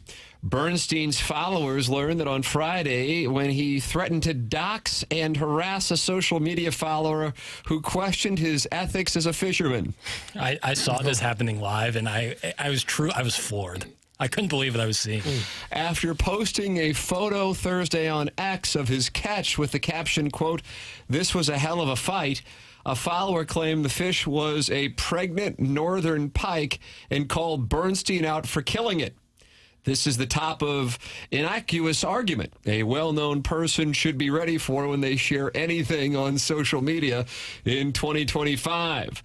That is not how Bernstein received it. The host and columnist at Chicago's 670 The Score immediately went hard defending himself, writing that, quote, "Questioning my sportsmanship and conservation awareness sets me off before asking, do you want to fight?" Oh, gosh. You want to settle this like men? Let's do it over the AM radio airwaves. I'm a bad enemy, effer. Oh, gosh. That's the most ridiculous thing I've ever heard. Bernstein didn't stop there. As the ex-user continued to taunt him, Bernstein lost his temper and resorted to outlandish threats. I have your address and phone numbers. Do you want it all public? Do I worry you yet? It is unclear whether Bernstein personally knew the user, but if he were to share their home address or other personal information publicly, it would be a textbook definition of doxing. The term describes a form of harassment in which one person often times exposes another person's private details, including their address or social security number. Boy, I didn't know people did that. God almighty. Then Bernstein asked the user if they wanted their kids involved. That goes against the rules, doesn't it? I mean, all of this. And demanded they apologize in order for Bernstein to stop threatening them. After a while, the user just stopped responding. Bernstein has continued to post on X about his radio show in Chicago sports since the argument. However, Bernstein appears to have deleted the initial post of him and the fish. Maybe in this town, so yes, they are. Would you guys recognize a pregnant northern pike if you saw one? Clip that off. I personally, I'm not much of an angler. But this said, do you want to get your kids on a public forum? Like, if this was a text exchange, that would still be bad because things could be saved. He said this for everyone to see. He said, I will get your kids involved. You were seeing this live? I couldn't believe my eyes. I couldn't believe. I was scrolling and someone quote tweeted, like, the response of, I'll get your kids involved, and said, you'll never believe what this is in response to. And I looked through it, and I was like, because the guy made fun of you for, like, how you fish, you're gonna. This guy was also, Dan Bernstein, was caught in the crosshairs of the Barstool fan base because one of the Barstool guys went on their show and called him Bernstein. He called him Bernstein. The show's name is Bernstein and whatever his co-host is. And he said, you don't know me like that. You can call me Dan or you can call me Bernsey, but don't call me Bernstein. And everyone was like, Bernsey sounds even more cozy. 100%. And he was being serious about it. It was the strangest thing. So this guy is obviously a little off. And he looks like an older guy, too. He's been there a long time. He's had a lot of different partners. My friends in Chicago, they sort of like to hate him, but they'll listen to him, but they're always saying he's a Libby one, is what my friends would say. Jackson? And that kind of gets I don't stand for everyone who voted blue. I'm just saying it that I've heard my friends say they complain about him in that way. My question would be, if there's a response, the guy said, hey, wait a minute. You caught a fish, you would say, no, I was actually with the game warden, or actually, I've been doing this for 30 years. You're wrong. They don't get pregnant this time. Whatever it is, what he accused you of was never addressed. Instead, it's like, do you want to fight? Yes. Do you want me to bring your kids into this? Yeah. Do you want me to dox you? But the guy tweeting at him, his name, it says Greg Messenger. It's not like Billy's Blue Hat. Right. No, it's the a real guy person actually has his name. with a real profile picture. I always doff my cap when somebody uses their real name. But it wasn't like he was calling him like a mean name. Well, that's what I'm saying. The response is way over the top. Right. Just keep fishing. He sounds like a couple guys we've had in this market over the years. It's like overreacting. Ready to fight as soon as somebody disagrees with anything they say. I'm going to Chicago. Stand up.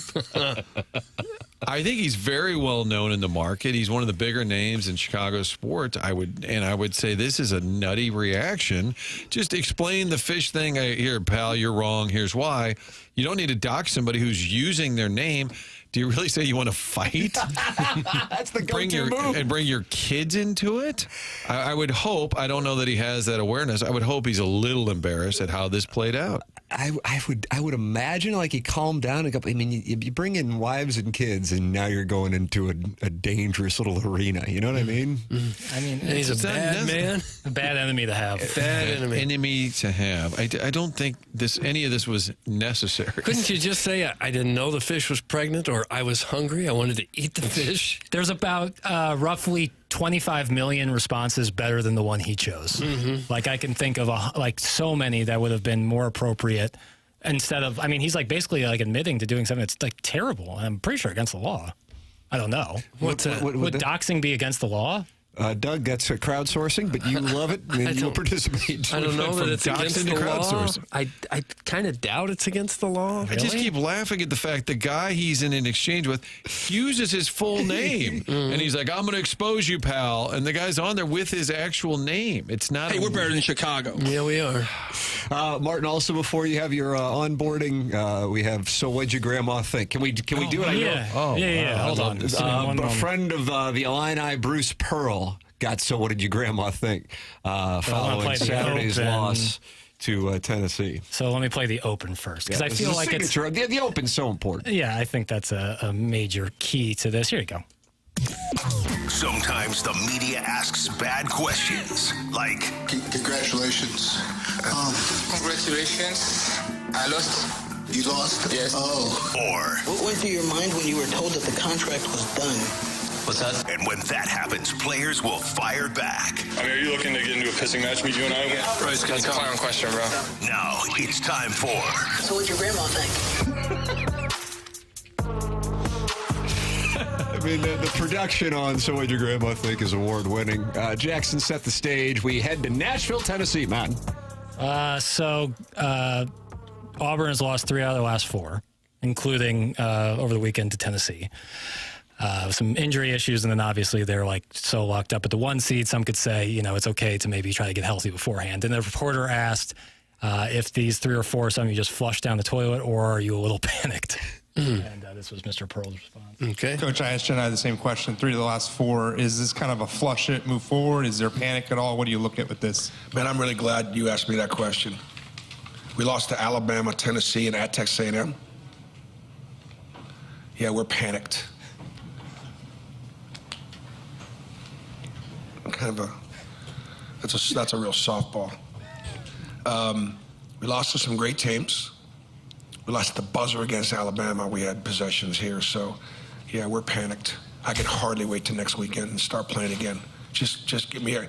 Let's get to Sunday. Let's find out where we're going. Let's find out who we're playing, and let's get back to work. I'm looking forward, not back.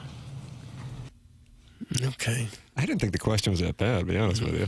You think the question was bad? Panic might be I wouldn't say, or is there a little more concern? Like, panic is such like a... Yeah, I get it. Yeah, when you use the word panic, that it's changes like finality. I agree with you on that. Yeah. And the reporter probably wishes... Apologize to the audience. I'm going to take some time away and go to Wichita. Why don't you take Thursday and Friday away specifically? I encourage folks to look at the video, too, because he's kind of like a dog who's chained up in the back, like kind of... Oh, wow. Kind of he was like about Bruce. He was. You could tell in his head, Bruce. The reporter. Yeah, the reporter was about to go up and charge the stage.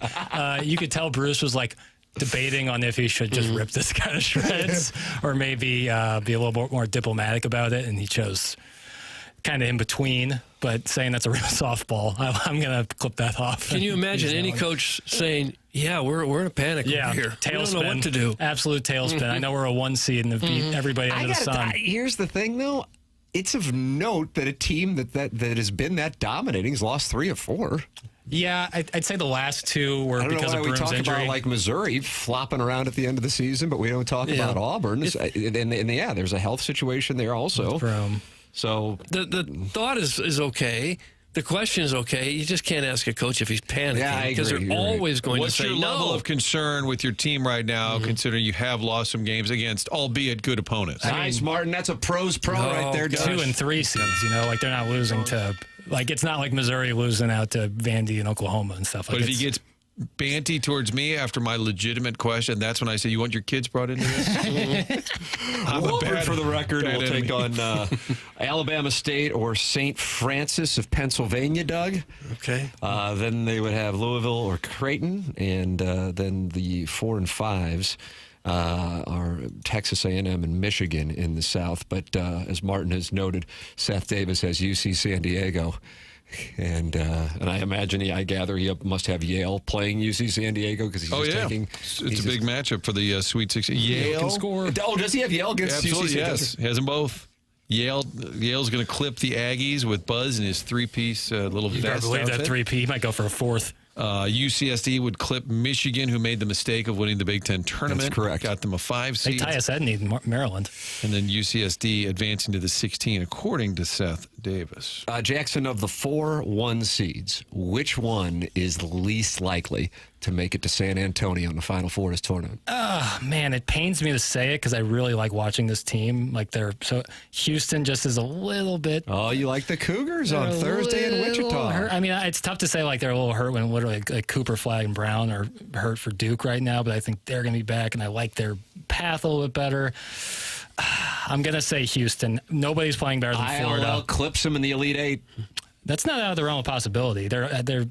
They rebound and shoot really well, which is like offensive rebound, which is very frustrating and tough to scheme against. So as much as I think Houston's really good, I think some teams that can really defend man-to-man might find a little hole in them. Could I suggest that both Mizzou and Illinois kind of present a similar case where you're just not quite sure what you're going to get? Wide delta. Yeah, I mean, super wide delta. On both cases, yeah. Truly. And I would imagine Illinois fans would say the same thing. Brad Underwood was talking about that yesterday. Jackson, you had a good soundbite from Brad Underwood, right? Yes, I have a good soundbite from Mr. Underwood talking about this exact thing. Here we go. All right, go ahead and hit the lead. One game at a time. Enjoy them. Make sure your team has fun. Make sure they don't try to keep it loose, trying to keep it in a place where they're very, very comfortable. I thought our last year's group did a great job of that. Obviously, we had a humbling first 2 minutes against Moorhead. In a quick timeout, down 9-0. But I think after that we settled in, and then I think we really enjoyed playing in those games, and you got to make sure these guys enjoy that. Last year made the Elite Eight run sort of out of nowhere. Got shipped by UConn. Yeah. But now have an opportunity. I mean, I'm telling you, if you're looking at Illinois, they got the teams playing on Tuesday night, Texas or Xavier. Kentucky.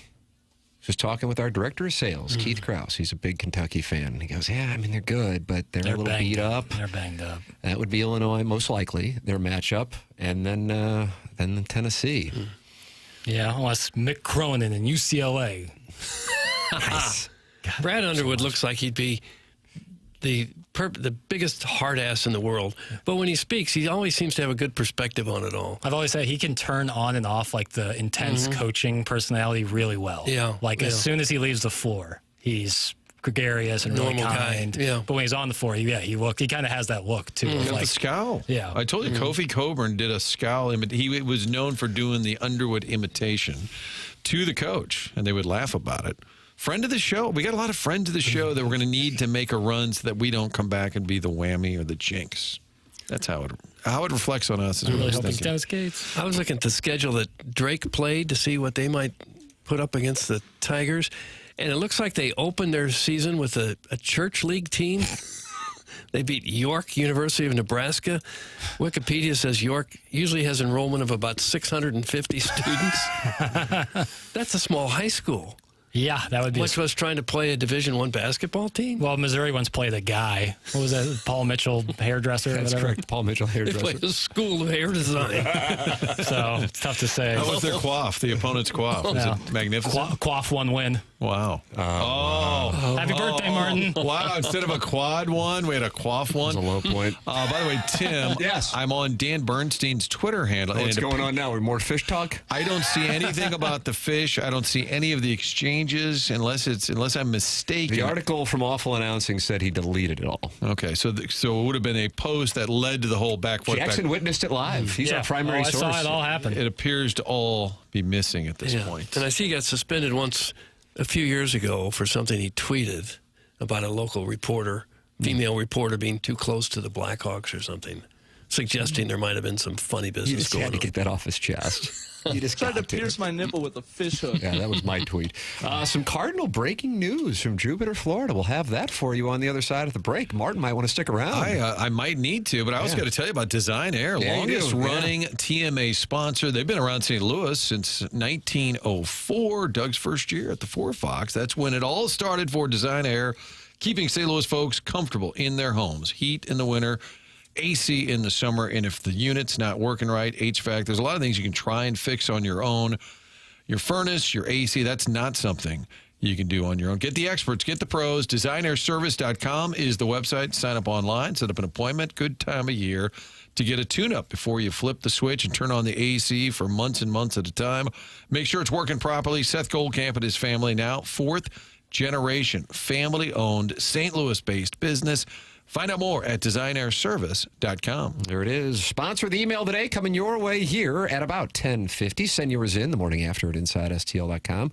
Some Cardinal news on the other side of the break. This is TMA presented to you by Brown and Crouppen on 101 ESPN and the TMA STL YouTube channel.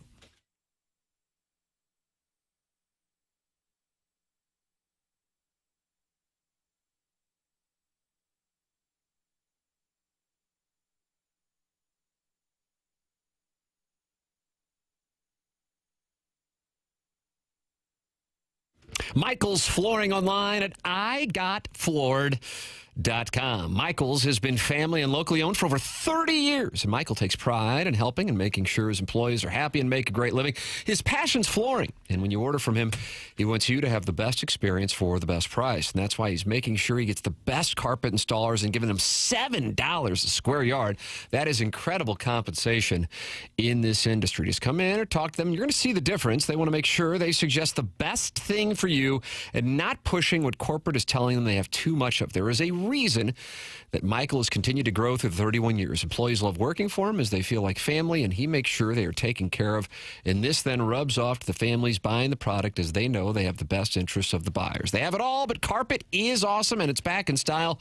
So many varieties of flooring, and have 3 easy-to-get-to locations in the St. Louis area, in Creve Coeur, Darden Prairie, and in St. Peters. Come see why people are loving getting floored by Michael, and make sure you visit IGotFloored.com.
this dude be bussin'.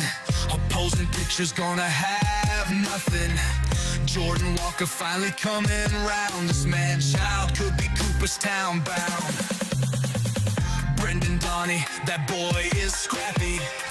Always making the B-fib happy. Luke and Baker got legs like a trunk.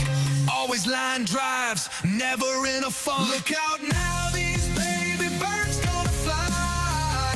First place by mid-July. All the haters be singing their tune. They'll be playing in October when you're on your pontoon. They're young. Welcome back. It is TMA. Does the Youngry Birds take the field? Victor Scott might be in Memphis, but a week from Thursday, Cardinals and Twins, and TMA is going to be broadcasting live from Ballpark Village. Oh, nice. Doug, John Denton with this information. Michael McGreevy. Yeah. Would you like to see him in St. Louis, or would you like to see him in Memphis? Here. Well, Ali Marmol said this morning that he and the coaching staff are discussing using a six-man rotation early on that would involve Sonny Gray, Eric Fetty, Steven Matz, Miles Michaelis, Andre Palante, and Michael McGreevy. They would swing in between starting and relieving. So the Cardinals may opt to go to a six-man rotation out of the gate because they want to get McGreevy in the rotation. And with Gray, Fetty, Matz, and Michaelis, because they're resetting, they need to make sure they're in there. So McGreevy would be going back and forth between the bullpen and the starting rotation. Okay. Matz has given you so much over the last few years, you've got to clear a spot for him. I agree with you. There's no question about that. I agree. And the real thing is, we paid Matz a lot of money, so he's in the starting rotation regardless of how well or poorly he performs. I agree with that more. That's how it works. I actually agree with that more. But at I'm least, a starter at heart. At least it looks like they're making room for McGreevy, which is good.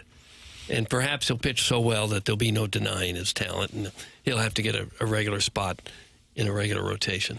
The Cardinals do have lots of off days in between the start of the season and April 10th. They have 3 off days. So a six-man rotation isn't necessarily necessary. No. However, as you noted, these gentlemen are under contract to make a lot of money. Yeah, so they're in. Everything I know about pitching is about like consistency and routine, and I feel like this six-man rotation idea will not only upend that for McGreevy but everyone else, right? Well, in the early going, these guys will pitch 4 innings, maybe 5, and then they'll need someone to pitch another 2 or 3. So maybe he'll be that guy. Kind of some piggyback starts. Not really start. Don't say piggyback. Not really a starter, but he'll get in there a lot. Between the 11th and the 23rd, they do not have an off day, so that would be an optimal time if they wanted to go with the six-man rotation out of the gate.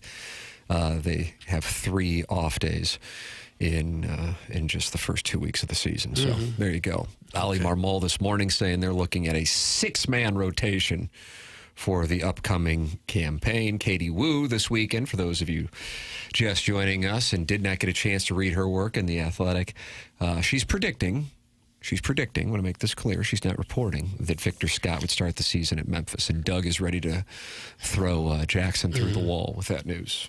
Doug?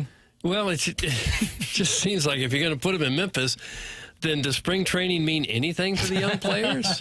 Why go through the charade of it all? He's been the best player they've had this spring, and they, Siani's right on his heels. Siani's right on his heels. He isn't on his heels. I just don't get it. What's a guy have to do? Between he and Baker both, what do you have to do to prove that you're better than what you've been playing the last couple of years? With Baker, you kind of he's blocked positionally, and you go DH, but they got a lot of guys there. But Scott... Who are the other guys? What other guys? Burleson could play in the outfield. Well, then where are you putting Nootbar? One of them goes on the bench, probably the bench, until he hits. Wow. You don't understand hitting. Clearly so not. So you'd play Luke and Baker over, Nootbar? I'd find a spot for Luke and Baker, whether it was always Nootbar or not. I'm not sure about that. Right now, if you're really looking to win, you'd probably play him over Walker. Yeah. But then where Where's your Put Walker goals? in AAA. Let him bat all the time. He's the one who hadn't found the stroke yet. That'll play well with the fan base. Jordan No, Walker gets it sent down to won't. Memphis. But that's all just reputation. The guy hasn't done it yet, really. It's all irrelevant. The starting staff, total ass. Thanks, Eric in the Central West Well, End. that could In be. fairness, I hate this team. Oh, come on. Bastard James. In fairness, Baker hasn't proven at the major league level. They won't give him a shot to prove it at the major league level. He's had some opportunities and hasn't done A it. few at bat, never playing every day. They really get in the groove. I'd like to see him too, but he just doesn't have much flexibility. Making decisions on the rotation based on Mozeliak's awful contracts doesn't feel much like a reset, does it? That's Yeah, from the it really 3-1-4. does sting. It stings when Fetty and Matz cannot be moved out of the rotation. I was in a weird spot in October after that press conference. I said, I actually like they're doing the right thing. And I'm kind of excited by it. I thought they might part ways with John Mozeliak, and I think then the whole market would have been enthused. But the thing that sucks is we're 10 days away from the start of the season, and it's damn near the same ball club. Like exactly? I mean, you don't have Goldschmidt. That's the most obvious one, Lynn, Gibson, and Kittredge. But other than that, now that Hellman's gone. Yeah. Damn it. If we can only bring Michael Hellman up. And they didn't replace him with anybody. And here's two young guys knocking at the door saying, hello, we're ready, look at our numbers, and they're not going to get a shot. Yeah, I'm with you. I'm on the Scott one. It makes no sense to me either. How can John Mozeliak show his face in St. Louis? Oh. If I see him at the Frontenac Schnooks, I'm driving my motorized cart up to him and calling him a slew of slurs. That's from the life coach who drives a motorized cart around Schnooks. Considerably less of those motorized scooters at the Frontenac Schnooks than some other Are places. you trying to imply that BMI has an indirect correlation on net worth? That's what I feel like is going on. It's a little bit tighter Schnooks. It's a little bit, more compact. Smaller. But also the people are a little bit more compact. Oh, right there. He More did it. compact. Hey, if you've ever been, you know. There's no shortage of them at Hampton and Gravois Schnooks. I know that. It's heads up. It's Daytona some 500. Yeah, Not they just necessarily. crawl themselves out of the river to pay or hop on a scooter. Great and- savings. We love our friends at Schnooks. But yes, sometimes you might, keep your ankles on watch or you might get hit. Well, they're not happy with the conversation. We got Mizzou March Madness and a Blues playoff push, but here we are talking about a 77-win ball club. Okay, That's stop. ambition about sports. We've been on here for 3 hours. And we, for the record, have.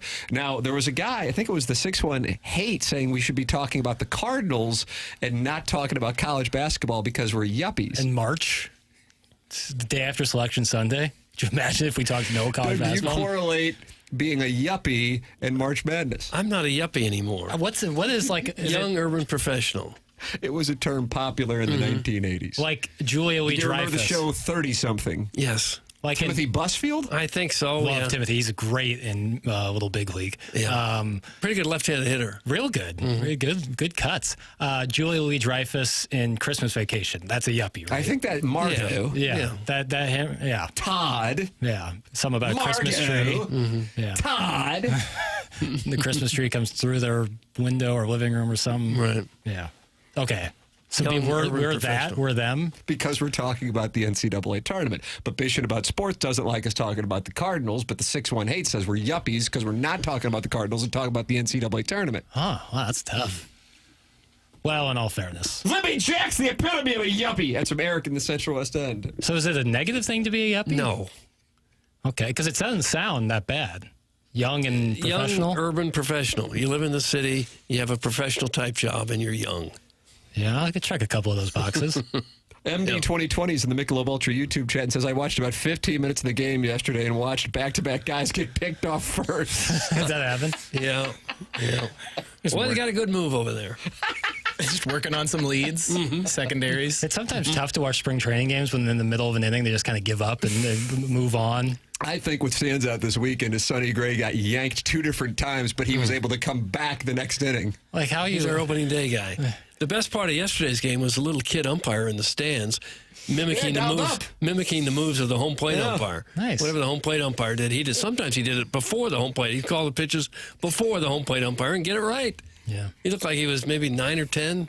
Jackson would be a yuppie completely and totally. It's from the 3-0-4. But I don't. Is like a problem? Like what's the downside of it? There isn't a downside really. Guys, I'll report back from Disney World on the Little Rascal scooter usage and fried dough consumption this week. If Southwest doesn't cancel our flight again today with little sympathy for our day spent at Hooterville, navigating the Auntie Anne's line, blocking foot traffic. That's from Carlos Spicy Wiener. And I gather he was supposed to go to Disney World yesterday, but the flight was canceled. Oh.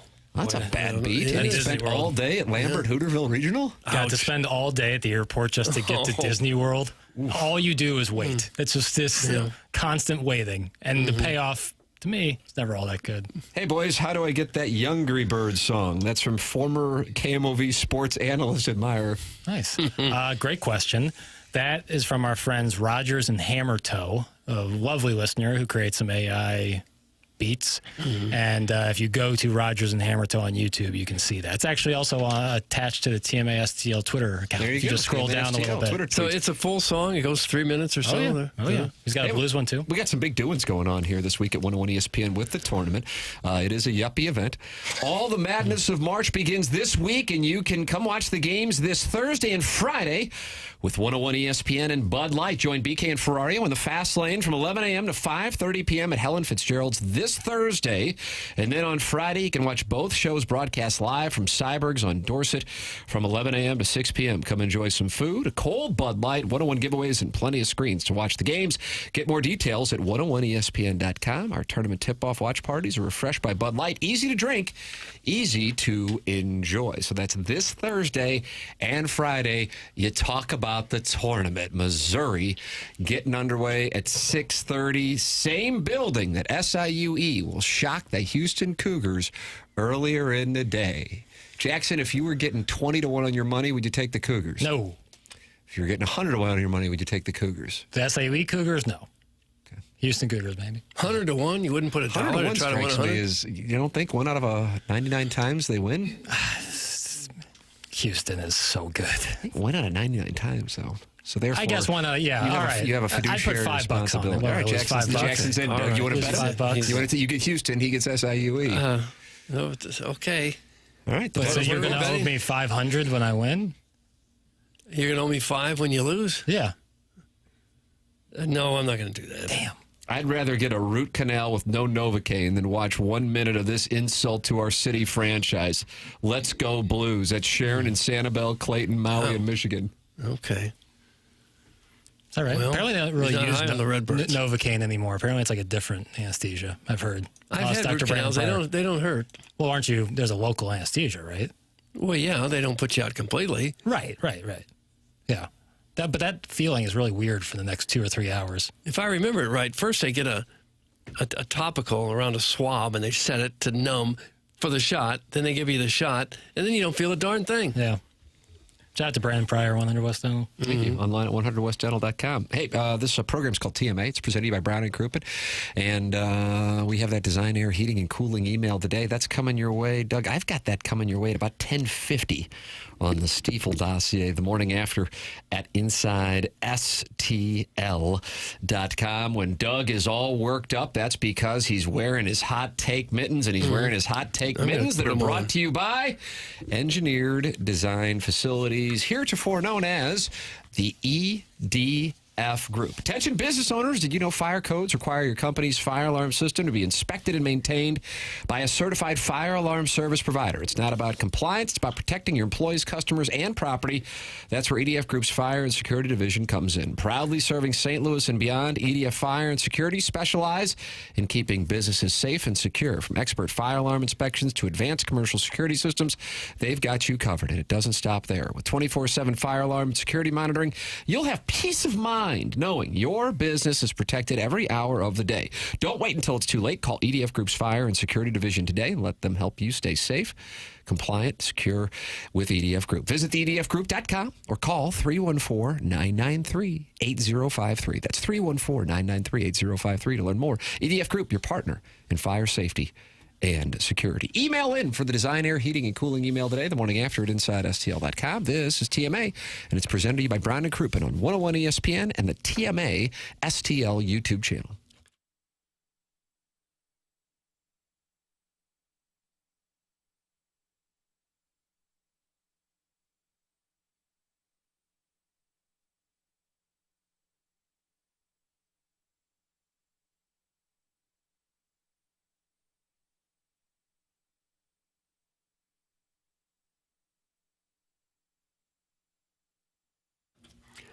It's that time of year where you look out the window at your lawn and you're thinking, well, I sure hope I have a good year growing grass. Well, you don't have to just hope anymore. You can make it happen with the folks at Green Envy. They've been in business in St. Louis for over a decade now.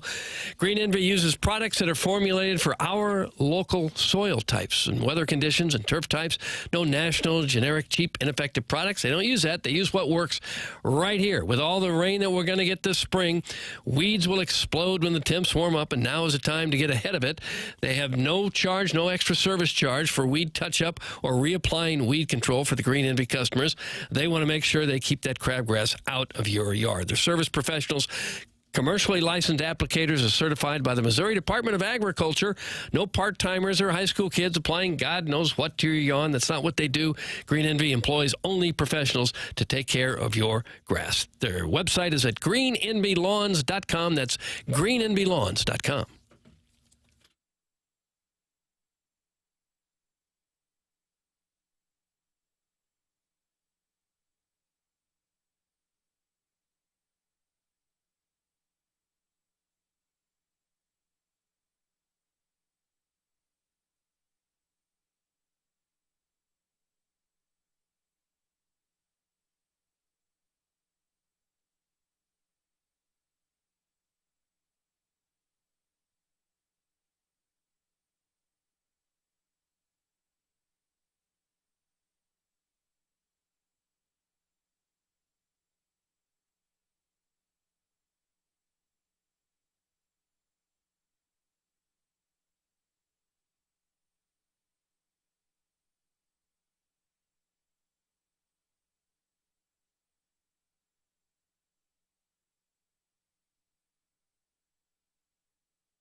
Boy, Doug, your requests today have been on point. Well, I didn't request a darn thing. Only Irish music today. Feels right. Tim, can you do a QFTA today about White Lotus from last night? Would really love to hear Doug's opinion on Sam Rockwell's scene. Thanks. Oh, That's my what God. I didn't see it. I didn't see it. Jackson, can you play the audio? No spoilers. No, I think we would be. I don't know if we would finish the audio before we were taken off the air. Is that right? We would be removed. Yeah. I mean, it's about a 3-minute monologue describing. Well, it would get into kink shaming. It does. And the show doesn't. Well, I do. I think all the audience was Walton Goggins' face during Sam Rockwell's monologue. I'm talking to people who've only seen this episode. It came out yesterday. Okay. So I apologize. This is narrow casting, but it was truly. It was hot. One of the more surprising thing, Oscar winner Sam Rockwell. I just would like to be a fly on the wall when Mike White pitched that. You know, he's like, "Hey Sam, I got an idea for you. Just hang in there. It's all going to pay off." I like when Jackson goes full on movie/television. I have no idea what you're talking about, though. Well, you know who Sam Rockwell is. Remember Rockwell? Somebody's watching me. Was that 1984? Michael Jackson was in the chorus. I don't know the years. And he was Barry Gordy's son, I think. Okay. We'll talk more about that on tomorrow's show. Also on tomorrow's show, John Kelly and Kelly Chase going to be with us on the program. Martin, during onboarding, just texted. Chase was texting with both of us last week about coming on the show to promote his game that he's got coming up April 4th. So Chaser will be with us. Doug, these Blues have people buzzing. And at the very least, as we head into the latter portions of March, Cardinals open up the season a week from Thursday. Doggies are enjoying a clean sheet festival. Missouri, Illinois, SIUE, all in a tournament. Rory McIlroy wins the 3-hole playoff that wasn't much of a playoff this morning at all at the Players. The Masties is fast approaching. The weather's warming up. It's all happening for us, but there's nothing better than Stanley Cup playoff hockey. And there is a chance the Blues can get hot, and then they would win a baby. Yes, they would. This one. And here is what Brayden Schenn had to say following the festivities last night as he was all over the damn place. I don't even think the goal in the fight. I think just like the whole ceremony, you know, just the way people around here set up the night for me. You know, taking care of me from the jerseys to the walk-in with all the pictures to, you know, Trevor and Pinky and the whole PR staff to, you know, the whole ceremony and video. And then you go out there with, you know, former teammates, Steiner, and then current with Colton. Like, it's just like one of those things where, you know, you can't really, you know, draw it up better, if that makes sense. And you know, you've been watched a lot of ceremonies throughout my career, and obviously respect every single, you know, one I've watched, and when it's about you, it's just a little different and a little bit weird, I would say. The Blues now with 36.5% chance of making the Stanley Cup playoffs per Money Puck. Canucks tied with the Blues, but have a game in hand, 29.4% chance. Utah is actually ahead of Calgary, albeit by 1/10 of a point, 25.1%. Calgary at 25%. Doug, and how about this? Money Puck gives the Blues a 1.1% chance to win the baby. Oh, come on. We're better than that. We're better than that. We got a better shot than that. Because we can just get hot. And we are hot now. You think some other club would want to take us on in a best-of-7 right now? Joey Vitale said on the Curbside podcast the Blues would beat the Jets in 5 or 6 games. Yeah, sure they would. Which team do you think has the highest percentage chance of winning the Chalice? How about Winnipeg? No, I'm sorry. Oh, shoot. How about Washington? No, I'm sorry. Oh, doggone it. Florida? Yes. Okay. Not bad. I didn't even have to give initials. By a pretty comfortable margin. They win the Chalice 17.4% of the time. Winnipeg 11.8% of the time. Okay. Boy, all the fans from South Florida traveling up to Manitoba in June. Will there be any? Somebody's parents will make the trip, probably. Maybe the Kachucks. Yeah, that's right. That's exactly right. Bazooka Tooth 75 in the Michelob Ultra YouTube chat has a question. I think this is for you, Doug. Okay. Is the Doggies start clean sheet festival more indicative of their defensive style or the fact scoring in football is as rare as a scooter in the Frontenac Schnooks? That's from Bazooka Tooth 75. First of all, what is a bazooka toot? I never know. What is it? Bazooka Tooth 75. Oh, tooth. Is that different than a snaggle tooth? I would imagine it would stick out a long ways. Yeah, It's a bazooka. like one really long one, like a tusk. Yeah. You don't want a man with a tusk, I wouldn't mind having a tusk. Yeah, you could probably use that to open cans and things. Ram into people. So the question again, I've forgotten. This was from Bazooka Tooth 75. Okay. Michelob Ultra YouTube chat. Is the Doggies start the Clean Sheet Festival more indicative of their defensive style or the fact that scoring in football is as rare as a scooter in the Frontenac Chinooks? I'd say the latter. I'd say, if it's not uncommon at all for a team to get shut out in soccer. Bundesliga, second Bundesliga. We have to say that. It's not uncommon to be shut out. The fact that you've strung, 4 of them now together, that's unusual. But for a good team, I expect that's happened many times before in soccer. It's only happened 2 other times in the MLS. To start a season or to just 4 straight to start a season? Okay. Espinosa right foot targeting back. Bush header. Oh, Roman Berkey. An unbelievable diamond save.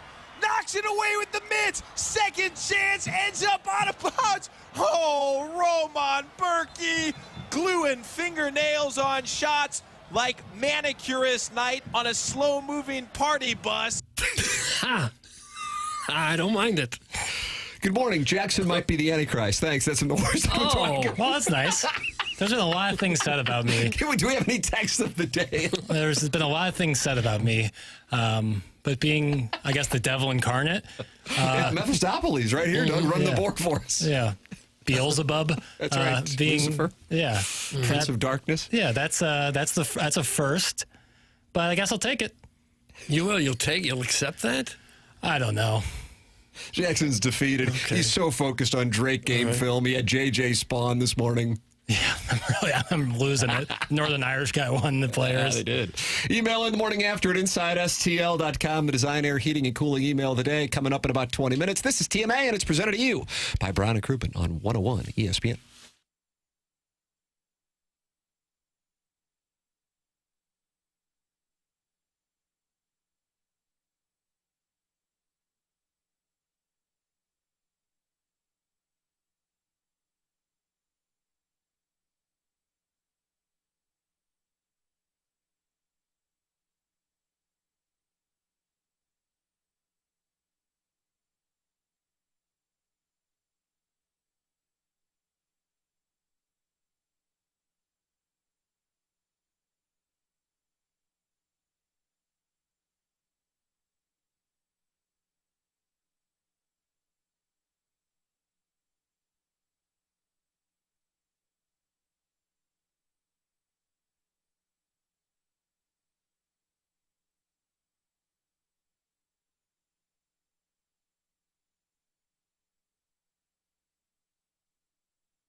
This is Action Jackson with a Sports Center update. That's driven by Johnny Londoff Chevrolet and Johnny Londoff Autoplex. The Orlando Magic and the Cleveland Cavaliers 16-game winning streak yesterday with a 108-103 victory. Paolo Banchero with 24 points, 11 rebounds. Those are their Sports Center update. Driven by Johnny Londoff Chevrolet and Johnny Londoff Autoplex. See them at Londoff.com. Chevy, together we drive. Are you kidding me?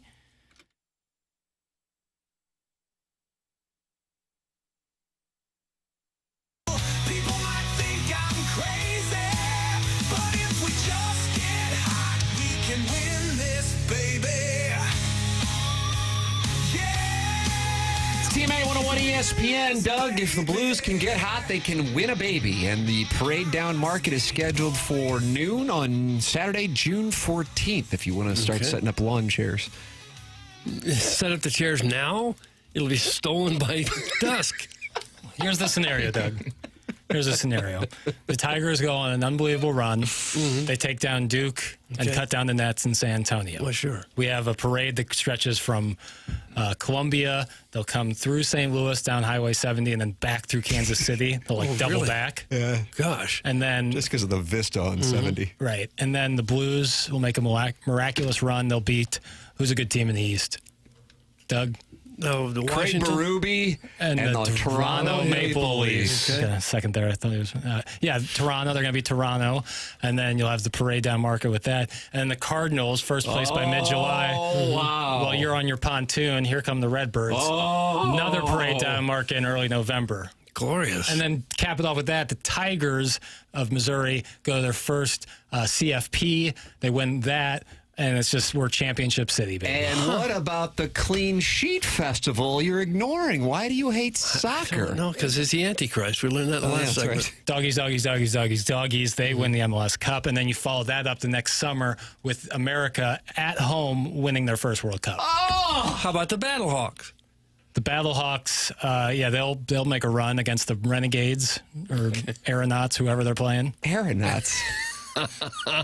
That's a combination of Toronto's CFL team and Nolan Arenado. What was there was an Aeronaut team, right? Argonauts. Aeronauts. What am I thinking there? Nolan Arenado. I don't know. And trying to get him traded before opening day to save me from having to close on a fourth mortgage. Do you think he'd play in the Canadian Football League? I think he would. He's pretty scrappy. He would. I bet he sticks to baseball. He's got a great arm. He can play quarterback. Yeah, maybe. I just think he'll stick to baseball. Design Air Heating and Cooling email of the day, the morning after at InsideSTL.com. That comes your way in about 10 minutes. How about this from The Athletic, Doug? How about this from The Athletic and Doug Holler?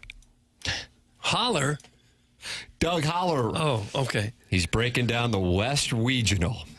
All right. And he says, I am bullish on the Tigers' chances to make a run in the NCAA tournament, largely because their defense is better than the numbers indicate. Missouri switches up defensive game plans as much as any team in the nation. The Tigers can play straight-up man defense, and they can deploy Mitchell as a small ball 5 or as a 3 in a much bigger lineup. They are going to be one of the most difficult teams to prepare for in a short turnaround because of how they can confuse opponents defensively. When you combine the defensive versatility with one of America's most explosive offenses, this group can beat anyone. Ask Alabama and ask Florida. Fight Tiger. Hey, it's great analysis. Sounds like we're going all the way. They can beat anybody. They've proven if you take down a 1 seed like Florida on the road, that truly means you can beat anybody. Mm-hmm. And you'll see how Florida's certainly gotten better than when they played on January 14th. But still, road W against Florida. First, let's get past Drake. You're 100% right. You're 100% right. I can't believe people were like crying when they saw Drake was the draw. Who was crying? People were going nuts. The pundits, one thing like, oh, here's the matchup, here's the upset, and fans, oh no, not Drake. Oh, kidding me? The team that plays slow and coughs the ball. I don't know a damn thing about Drake, but as far as getting a 6 seed in Wichita, yeah, that alone. I mean that. There's just, I don't know. There doesn't seem much to. And if you're going to win the whole thing, which is the goal, right? Like, people are. Thank you. We're not here to go to bowls. Yeah, like, we got to Elite Eight. Let's hang the banner. Get out of here. We're taking a run at this thing. This guy's got a championship mentality, and that's why Dennis Gates offered him a scholarship. Let's take a run at this thing. You're going to have to beat really good basketball teams. That starts with the Drake Bulldogs. Drake's best player is a guy named Bennett Sturtz. No, it's Sturtz, S-T-I-R-T-Z. Bennett Sturtz. 6'4", only 180, really skinny, averaging 19 a game. You would think Mizzou has got some big guys they could put on him, shut him down, and it might be They don't have size. They don't have size, and they play the slowest in college basketball. They fewest possessions per game. What about Dilladoy's projection, according to The Athletic? This is from Jesse Temple. Enigmatic best describes Illinois. When bringing its best, it can convincingly flatten opponents. But when complacently chucking three-pointers and not staunchly defending, the Illini are susceptible to a knockout. The Illini recaptured their early season mojo during their final 2 weeks of the regular season. Most importantly, key reserve Morez Johnson Jr. returned to action in a Big Ten tournament. With confidence regained and its baseline talents, Illinois is possibly the most dangerous mid-seeded team in this tournament. How about that? I don't know. What? The most dangerous? Maybe. If you're an Illinois fan, I'm sorry, Dillinois fan. Thank you. You're probably rooting for Xavier. I don't know. They're very similar teams. Really good defensively on both ends, but either way, Illinois has to go to the basket. They got to stop shooting so many threes. And then what does the Athletic say about the SIUE Cougars and Brian Baroni, our guest last week here on TMA? The Cougars shake their tails in the NCAA tournament field for the first time in program history. Baroni's bunch relies heavily on its stout defense. On the season, its impressive number 35 nationally in effective field goal percentage defense, allowing only 46.3% from two and 33.3% from three. Contesting shots is the Cougars' game. Putting the ball through the basket, however, is a chore. Averaging a paltry 1.024 points per possession, SIUE is worse than number 250 in adjusted offensive efficiency. They also leave points at the line, shooting a wretched 67% on free throws. Way back in November, the Cougars only briefly challenged Illinois and Indiana, eventually losing by 32 and 19 points respectively. Taylor can rain buckets. He scored 30-plus in 3 games this year, but the senior guard can't do it alone. This number 16 seed is no Fairleigh Dickinson. It didn't sound too promising. 67% from the line ain't going to get it done. It's a free throw, Doug. They give it to you for free. Is that why they call it a free throw? Yeah, I like calling it the charity stripe. Okay. Is this Jackson's first day as a Mizzou fan? Do you not know what happens here? Butt clenching is exactly what we should be doing. That's from the 636. Yeah, every year 67 teams go home. Missouri is not by themselves and being heartbroken in the NCAA tournament. It happens to most teams. Yes, I know that they've had a history of losing. I saw it against Princeton. I saw it against Norfolk State. Yeah, it sucks. But forget it and keep on moving. What are we doing here? You're just going to be forever in a state of malaise because teams 10, 15 years ago did poorly? Grow up. Oh, come on. Don't snipe at our listeners. You can be nervous, but if you truly believe this team can beat anybody, and I think they've proven they can beat anybody, then Drake is certainly on that list. Jackson will be live streaming. It's called the Schadenfreude live stream. Sponsored by Schadenfreude. On Thursday night, youtube.com/TMASTL. Are you going to do anything like the Manning cast? Can you bring me in live from Wichita? Yeah. Oh, really? I could, yeah. But you're going to be ahead of me. You're going to be ahead of me. That's the problem. Well, at halftime, baby. Yeah, 100%. Only a second or two. No, I mean, he's going to be at the game. Yeah, but if I go out at halftime. For sure. The difference of being live and watching on TV, it's only a couple seconds, right? Probably 7 to 10. Yeah, probably 7 to 10. I'm actually going to run counter programming. I'm going to live stream for the Blues Canucks game. Oh, are you really? I mean, it's the biggest game of the season. It sure is. It's true. Jackson, you're going to be watching both, you said. No. Why would I lie? Why would I lie? I love watching the Tigers. You guys ever been able to figure out picture in a picture on your TV? YouTube TV. Kind of outdated technology. You can actually watch something twice. YouTube TV does it for you, kind of, but not usually in the same sport, same network kind of deal. They wouldn't let you do. Well, it's the FanDuel TV isn't even on YouTube TV, but even if it was, I doubt they let you do that. Mentality has figured out a lot. I can tell you that. First off, if you're feeling a little sluggish today, but you've noticed you've felt sluggish here for the last few weeks. If you've been working out but not putting on muscle like you used to, if you've put on some belly fat, if you're not necessarily focused, have the mental clarity that you're used to having, what about a low libido? These are symptoms of low testosterone. Well, Mentality is a local healthcare facility that specializes in helping men feel and perform at their very best. Mentality focuses on free testosterone levels, which many doctors overlook, ensuring your treatment is tailored to your body.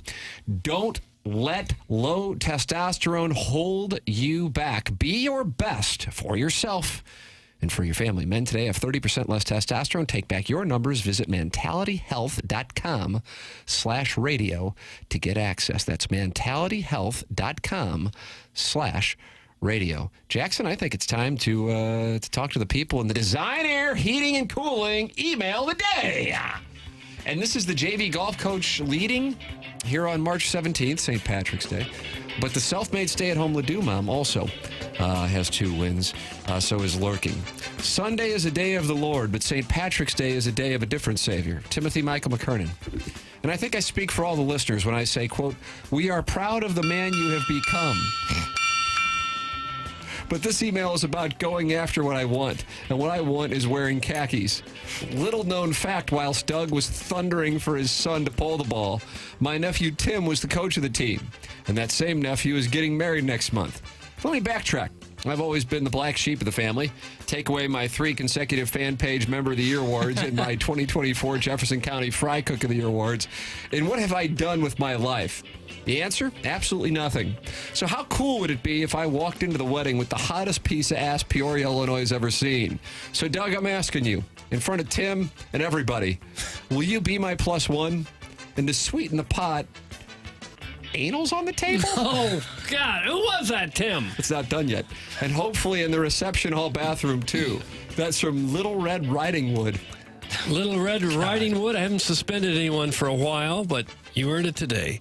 You've been suspended a period of 2 days' time, and your name, even as we speak, is going into the suspension logule. No, it doesn't feel good. It's not designed to. Are you going to Red Riding Hood? Yeah, answer the question. Yeah, I mean, he did ask you. You gotta say yes I or even no. forgot what the question was. Are you going to go to the wedding with him? No, But okay. there's something on the table. Yeah, I understand that. It's in Peoria. And it ended in a suspension. That's what it ended in. Hello, 2 gentlemen. days. Another morn goes by where I found Doug's sweaty rumpus and Argyle boy panties in front of me at Orange Theory. We just spent 4 hours talking about NC2A tournament basketball and Blues hockey and Cardinal baseball. And these are the emails you're sending us? Shame on yous. I only wish I had the courage to walk up to that big third leg that periodically gets stuck in a treadmill. Where was I? Oh, it was another bustling weekend for me. It all started on Thursday when my monogramming self-promotion pop-up table event at High Bar got a little out of hand. I went home with a busboy who woke up with nothing on but my husband's black compression socks. And a TMA monogram needlepoint cummerbund. A 1-of-1 item, so I should probably get that back. He had a little plowsy in him, if you know what I mean. Hey, Hoodles, how are you guys? How are the listeners? I'm honestly concerned about most of them. Every time they call in, it sounds like they have a tube of grease in their throats, especially the ones of Festus descent. Hey, you Festus folk, I have a challenge for you this week. Let's eat a salad just once. And no, it cannot be a Festus salad, which is mayonnaise-based bacon-riddled Tupperware of lard. Challenge yourself. Get out of your comfort zone a little. I'll check back in soon. Thanks.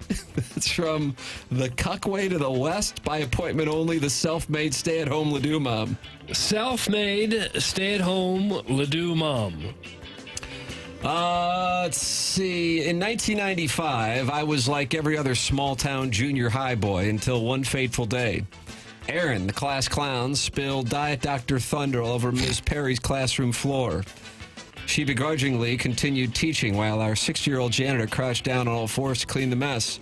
He was trying to concentrate, but the custodian's lengthy elderly saggers were gently swinging back and forth. The more they scrubbed, the more they flopped around, piquing my curiosity and arousing unknown feelings. Some boys became men when they saw Phoebe Cates in Fast Times at Ridgemont High. You remember that film, Doug? Yeah, she got out of the pool. Sean Penn, Judge Reinhold. Okay. Phoebe Cates, Mr. Hand. Okay, is that the end of the email? No. You have thoughts on this film? Who played Mr. I don't Hand? know. I can find that out for you. Thank too. you. But I took my first step toward manhood. Ray because- Walston? I think I might be right. It was Ray Walston. I haven't felt that much tingling sensation in my loins for a long time. But this morning, the memory returned when I saw Hubbard's hottest hunks. Tim's handsomely bedecked in green. Jackson, who has clearly been edging all weekend as he awaits Mizzou's march to the Final Four. Facts. The Wizard of Kirkwood is always gorgeous, and most of all, Chairman Kurt is wearing short sleeves, just daring me to give his beefy forearms a tongue bath. So the JV golf coach. JV golf coach. Forrest Whitaker's in Fast Times. Yeah, that's right. The Oscar winner. He won an Oscar for that?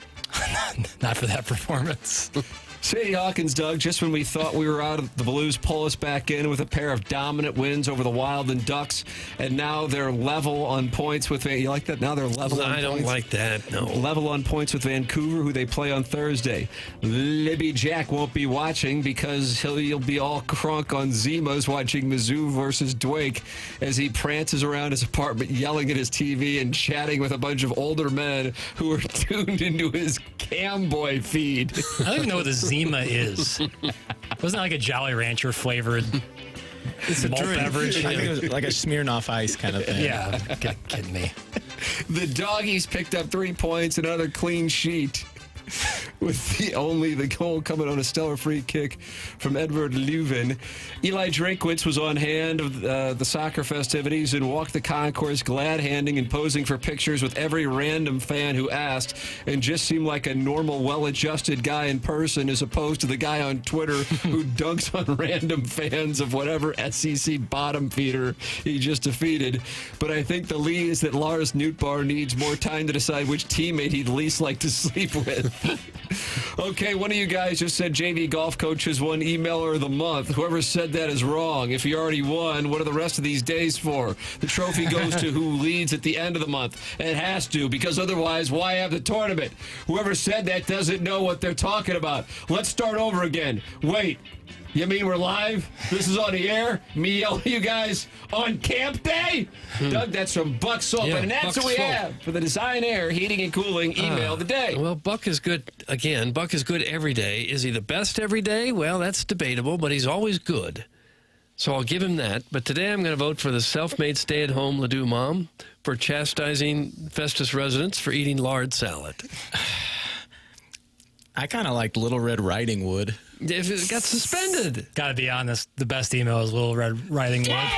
Lucas! Congratulations. Suspect the suspension logule. Little Red Riding Hood is what the Design Air Heating and Cooling email of the day. What a spot we were about to have, because I was going to go with the self-made stay-at-home Ledoux mom. Now, Buck Swope says I should have 2 votes. In that case, I think that's correct, just for the purpose of Tim time. gets 2 votes now? Well, if it comes down to a pinch, because who else are we going to bring in here? Oh, I don't know. Maybe I could develop some sort of AI. An algorithm to determine who wins the best email? Yeah, like a Hoosier AI. Little Red Riding Hood's email was completely vile. It was It was romantic. wrong. It was wrong, but it was also funny. So, Jackson, who gets the win? Little Red Riding Hood. Oh, I okay. guess it's 2-2. Well, yeah, because that's right. Because it's only 2. You were going to vote for self-made stay-at-home with your mom. Then I guess she wins. Well, all right. I guess I'm glad, but that seems like a crazy grading system. Why? Tim gets 2 votes in the case of a tie. He usually wasn't a doesn't tie. vote at all. It was a tie. You and me voted for Little Red Riding Hood, and these 2 voted for self-made stay-at-home with mom. So the tie goes to the Tim. A tie goes That's to fair, Tim. actually. I'll be darned. Yeah. It's great to have control of Congress. BK and Ferrario are coming up next. I look forward to Buck Swope's thoughts on this voting process. I don't. BK and Ferrario are up next. For Jackson Bennett Burkett, for Chairman Kurt, for Martin Kilcoyne, for my brother Kevin, for Douglas Sullivan Vaughn. I'm Tim McKernan. This has been Design Air Heating and Cooling email of the day and the morning after, presented to you by Brian and Crouppen on 101 ESPN.